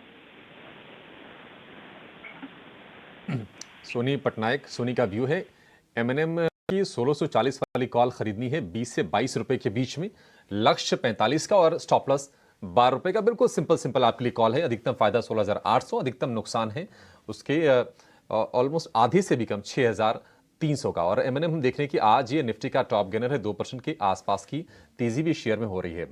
रत्नेश जी, एक शेयर आपसे मैं पूछना चाहूंगा जीएमआर पावर के बारे में, क्योंकि ये शेयर आप महीने भर की चाल देखेंगे ना तो मतलब हैरानी तो नहीं कहेंगे, बट फिर भी जिनके पास होगा वो तो जरूर खुश हो रहे होंगे। महीने भर में ये शेयर डबल हो गया है। और कुछ दिन पहले ये खबर आई थी कि इनको उत्तर प्रदेश सरकार से हाल फिलहाल में 2,500 करोड़ रुपए के आसपास का ऑर्डर मिला था स्मार्ट मीटरिंग के लिए। जीएमआर पावर, आपको लगता है कि ये तेजी अभी और यहां से बढ़ेगी, या फिर जो 22, 24, 30 वाले जो लोग हैं जिन्होंने वहां पर एंट्री की होगी वो मुनाफा वसूली कर लें? आप क्या सलाह देना चाहेंगे अभी? नहीं, ये तेजी बिल्कुल बरकरार रहेगी। अगर जिन्होंने नीचे के लेवल पे रहा, मैं तो उनको सलाह दूंगा कि बिल्कुल इसमें बने रहे। अपना 38 रुपीज का स्टॉप लॉस लगा के बिल्कुल बने रहे। एक बार ये 48 रुपए के आसपास में जरूर थोड़ा सा रुकेगा या कंसोलिडेट करेगा, वहां पे अपना थोड़ा बहुत जो भी पार्शियली मुनाफा बांधना चाहे बांधे। और एक बार 48, 49 के ऊपर का जब इसमें ब्रेकआउट आएगा तो ये कम से कम 55 से 60 रुपए तक के लिए लेके जाएगा। तो 48, 49 के आसपास में मुनाफा बांधेंगे, बाकी ट्रेल करेंगे स्टॉप लॉस 38 रुपीज का। वो पूरा जो मुनाफा बंधेगा वो 55 से 60 रुपए देंगे। ठीक है, 55 से 60 रुपए तक ये शेयर जाता हुआ दिख रहा है। निफ्टी बैंक आज प्रेशर में ज़रूर है, लेकिन हम ये देख सकते हैं कि वो प्रेशर दरअसल एचडीएफसी बैंक के चलते है। तेजी एक हुई थी लोअर लेवल से थोड़ी सी, जैसा कि अजय हाईलाइट कर रहे थे कि 100 रुपए के आसपास ये शेयर चला है। आज थोड़ी सी सुस्ती है शेयर में, 1% कमजोर है और निफ्टी का तीसरा सबसे ज्यादा गिरने वाला शेयर है। लेकिन अगर आप दूसरी साइड में देखेंगे, चढ़ने वाले शेयरों की लिस्ट उठाकर देखेंगे तो एसबीआई के शेयर में लगातार हमने तेजी देखी है। अगर हम सिर्फ सितंबर की अगर हम बात कर लें तो अगस्त में जो इसका लेवल 550, 560 रुपए के आसपास, वहां से ये शेयर चल के अब 600 रुपए के ऊपर फिर से निकल गया है। अक्षय, 600 रुपए के ऊपर जाना आपको लगता है कोई ट्रिगर है एसबीआई के लिए? इसमें क्या कोई इंट्राडे में ट्रेड बन रहा है, या फिर पोजिशनली इसको 630, 640 के लिए खरीद सकते हैं? जी, अगर स्टेट बैंक आप इंट्राडे के हिसाब से देखें तो जब भी दिन स्टार्ट करा था तो 600 के कॉल में सबसे ज्यादा हाईएस्ट ओपन इंटरेस्ट है, जहां पे राइटिंग जिन्होंने करा था वहां पे उनका काफी स्ट्रॉन्ग कंसंट्रेशन था, एक रेजिस्टेंस ऑफर कर रहे थे। पर अभी जैसे मैं स्क्रीन देख रहा हूँ थोड़ा सा वहां पे स्ट्रॉन्ग शेडिंग दिख रहा है ओपन इंटरेस्ट में। उसका मानना है कि शायद जो राइटर है वो अपने पोजीशन धीरे धीरे अनवाइंड कर रहे हैं। तो शायद जिस तरह से अभी डेटा उभर के आ रहा है थोड़ा सा और 610 तक देखने को मिले। पर मैं कहूंगा अगर आप ये शेयर में अभी इस वक्त अगर पार्टिसिपेट करें तो थोड़ा लंबी अवधि के साथ पार्टिसिपेट करें, 15 से 20 दिन की अवधि रखें। 600 बड़े टारगेट 620-25 तक बना के चले, क्योंकि 600 के आजू बाजू थोड़ा सा वोलाटिलिटी रह सकता है। तो मैं कहूंगा 585 तक स्टॉप लॉस बनाइए, 625 प्लस का टारगेट बनाइए, थोड़ा लंबा समय दीजिए तो आपको गेन्स भी सही मिलेंगे। इसमें ये पॉइंट पे थोड़ा वोलाटिलिटी बन के रहेगा स्टेट बैंक।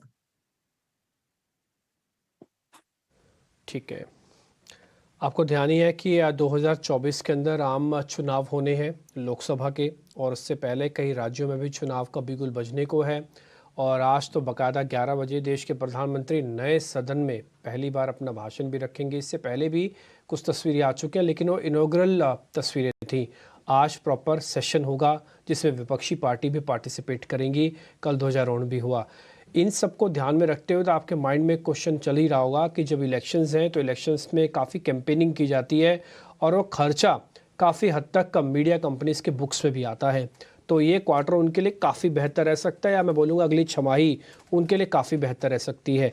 अभिषेक जैन इस बीच हमारे साथ जुड़ रहे हैं, उनसे ज़रा समझने की कोशिश करते हैं कि इस समय की सिचुएशन क्या है और अगले 6 महीने में मान लीजिए खर्चा होना है, कैंपेनिंग होनी है और एडवर्टीजमेंट बढ़ेगा, रेवेन्यू बढ़ेगा, तो इन सब में से कौन सी कंपनी ठीक है? अभिषेक, बहुत शुक्रिया, थैंक यू वेरी मच समय देने के लिए। पहले आप मेरे को जरा इस समय की सिचुएशन बताइए, मीडिया कंपनीज की बैलेंस शीट्स को लेकर, उनके बिजनेस को लेकर और उनके मार्जिन्स को लेकर आप कितने कंफर्ट में हैं? Most of the media companies अगर आप देखेंगे राइट नाउ तो लार्जली कैश रिच कंपनीज हैं। डेट का इतना कोई बड़ा इशू नहीं है, अपार्ट फ्रॉम 1-2 कंपनीज अगर आप देखेंगे मीडिया वगैरह वहाँ पे थोड़ा डेट है, बट अदर इनकम उनकी काफी है। तो डेट तो ओवरऑल तीनों कंपनीज में किसी के पास भी नहीं है। आई थिंक जो सबसे बड़ा पॉजिटिव है कंपनीज के पास राइट नाउ, बहुत सारा इन्वेस्टमेंट जो उन्होंने डिजिटल स्पेस में किया है राइट नाउ। अगर आप बहुत सारी कंपनीज देखेंगे आज की तारीख में तो apart from the print side also, digital is something which काफी एक्साइटमेंट है इन्वेस्टर्स के बीच में राइट नाउ। अगर हम कुछ कंपनीज देखेंगे तो डिजिटल में काफी ज्यादा एक्सपेंसेस हो रहा है at this point of time. तो व्यू यही है कि अगर आपको कंपनीज में आज जो व्यू बनाना है, अगर कोई भी अगर कंपनी इसमें है राइट नाउ, इलेक्शंस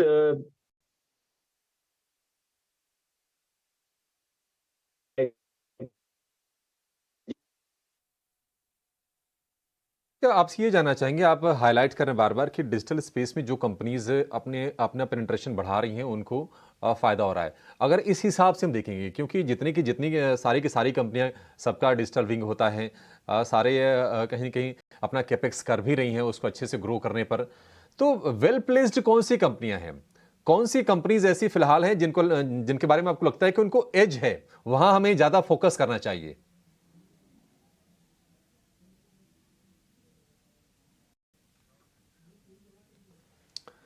ठीक है, अभिषेक से संपर्क नहीं हो पा रहा है, फिर से उनको जोड़ने की कोशिश करेंगे, लेकिन एक बार जरा व्यू ले लेते हैं, क्योंकि मीडिया स्टॉक्स में लगातार हमने अच्छी और बड़ी तेजी, छोटी मोटी तेजी नहीं, बड़ी तेजी, और जैसा कि अभिषेक बता रहे हैं कि बैलेंस शीट हेल्दी है, इस वक्त डेट का इशू नहीं है, और ये तो फंडामेंटल्स होंगे, लेकिन टेक्निकली कौन सी कंपनियां इस वक्त सॉलिड लग रही हैं, ये जानते हैं।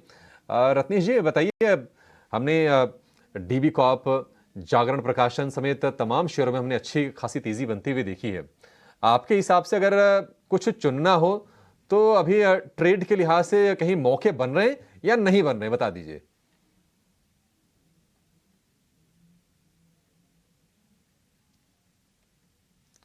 कुछ ये सवाल आपसे कुछ।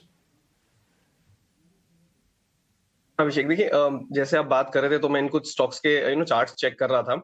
मोमेंटम यहाँ पे हमें डीबी कॉर्प में दिख रहा है, तो ये एक स्टॉक है जो आप अपने रेडार पे रख सकते हैं। पिछले कुछ दिनों में इसमें अच्छा खासा मूव भी था, तो यहाँ पे हो सकता है कि स्टॉक 255 260 के जो लेवल्स हैं उनको फिर से रीटेस्ट करे। फ्रेश एंट्री लेना चाहे तो 235 के आसपास अपना स्टॉप लॉस लेके चले।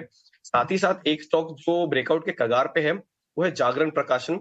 इसमें भी हमने एक अच्छा रिवाइवल देखा है, 20 डे मूविंग एवरेज के जस्ट ऊपर अभी निकला है। तो यहाँ पे अगर थोड़ी देर के लिए सस्टेन करता है तो 110 से 115 के जो लेवल्स हैं ये टारगेट्स बन के आपके लिए उभर के आएंगे, और स्टॉप लॉस जो रहेगा वो करीब 102 के जो लेवल्स हैं जहां पे इसका 50 डे मूविंग एवरेज है ये रहेगा। तो डीबी कॉर्प मोमेंटम बरकरार है, जागरण प्रकाशन on the cusp of breakout, तो इन दो स्टॉक्स पे आप नजर बनाए रख सकते हैं फ्रॉम दिस स्पेस। अभी ना आपको सोनी पटनायक ने एक कॉल बताई थी 1640 वाली एमएडएम की, इस कॉल पे ज़रूर ध्यान रखिएगा। निफ्टी का ये सेकंड बेस्ट टॉप काउंटर है जो आज वॉल्यूम के साथ चल रहा है एमएडएम, इसमें 1640। वो एक बार प्लेट वापस दिखा सकते हैं? सोनी पटनायक ने जो कॉल बताई थी 20 से 22 रुपये में लेना है, 12 का स्टॉप लॉस, 45 का टारगेट है, और उसमें जो आपने टारगेट देख रहे होंगे ना प्रॉफिट का, वो 16,500 है। आप यकीन मानेंगे जितना आपका पैसा इन्वेस्ट नहीं होगा ना उससे ज़्यादा का तो प्रॉफिट कैलकुलेटेड है इसके अंदर। आपका जो टोटल इन्वेस्टमेंट है, क्योंकि 700 का लॉट साइज़ है, 7 दूना 14 होता है, तो 14 14,500 रुपये आपके लगेंगे, और जो अधिकतम फ़ायदा लिखा है वो 16,500 रुपये लिखा हुआ है वहाँ पे।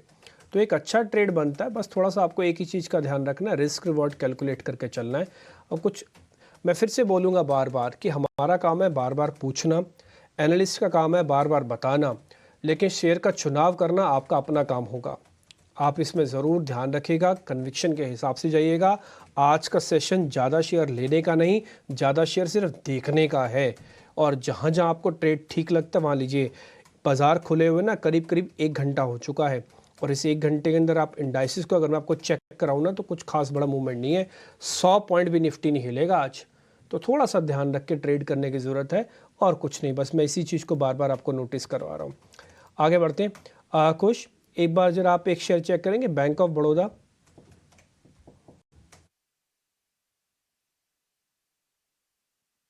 जी हाँ डिम्पी, मोमेंटम बिल्कुल ही इसमें बरकरार आपको दिख रहा है। जो पीएसयू बैंक्स की रैली थी उसमें अभी पार्टिसिपेट करने लगा है। देयर वाज अ फेज जहां पे ये थोड़ा सा कंसोलिडेशन मोड में चला गया था और 200 के लेवल को पार करने में बहुत टाइम लगा रहा था। अब जिस कन्विक्शन के साथ पार किया है, गोल्डन क्रॉसओवर है, काफी कुछ डेटा पॉइंट्स हैं, there are at least 3 to 4 positive data points जो अभी भी सजेस्ट कर रहे हैं कि ये तेजी जो है यहाँ पे और कंटिन्यू रह सकती है। तो ये स्टॉक में कहूंगा बहुत ही सही आपने आइडेंटिफाई किया है। यहाँ पे अगर आप एक फ्रेश पोजीशन लें तो 225 और 240 के 2 टारगेट्स के लिए इसमें आप बने रहें। स्टॉप लॉस जो है इसको करीब 205 के आसपास लेके चले तो ओवरऑल सेटअप पॉजिटिव है और एक की रेजिस्टेंस लेवल को बहुत कंफर्टेबली किया है। तो ये तेजी यहाँ पे बरकरार रह सकती है। ठीक है, बीओबी को होल्ड करने की सलाह है, लेकिन बाजार पर सभी की नजरें हैं। थोड़ी थोड़ी सी रिकवरी तो लोअर लेवल से आ रही है, लेकिन कितनी सस्टेन करेंगी इसको देखना होगा। थोड़ी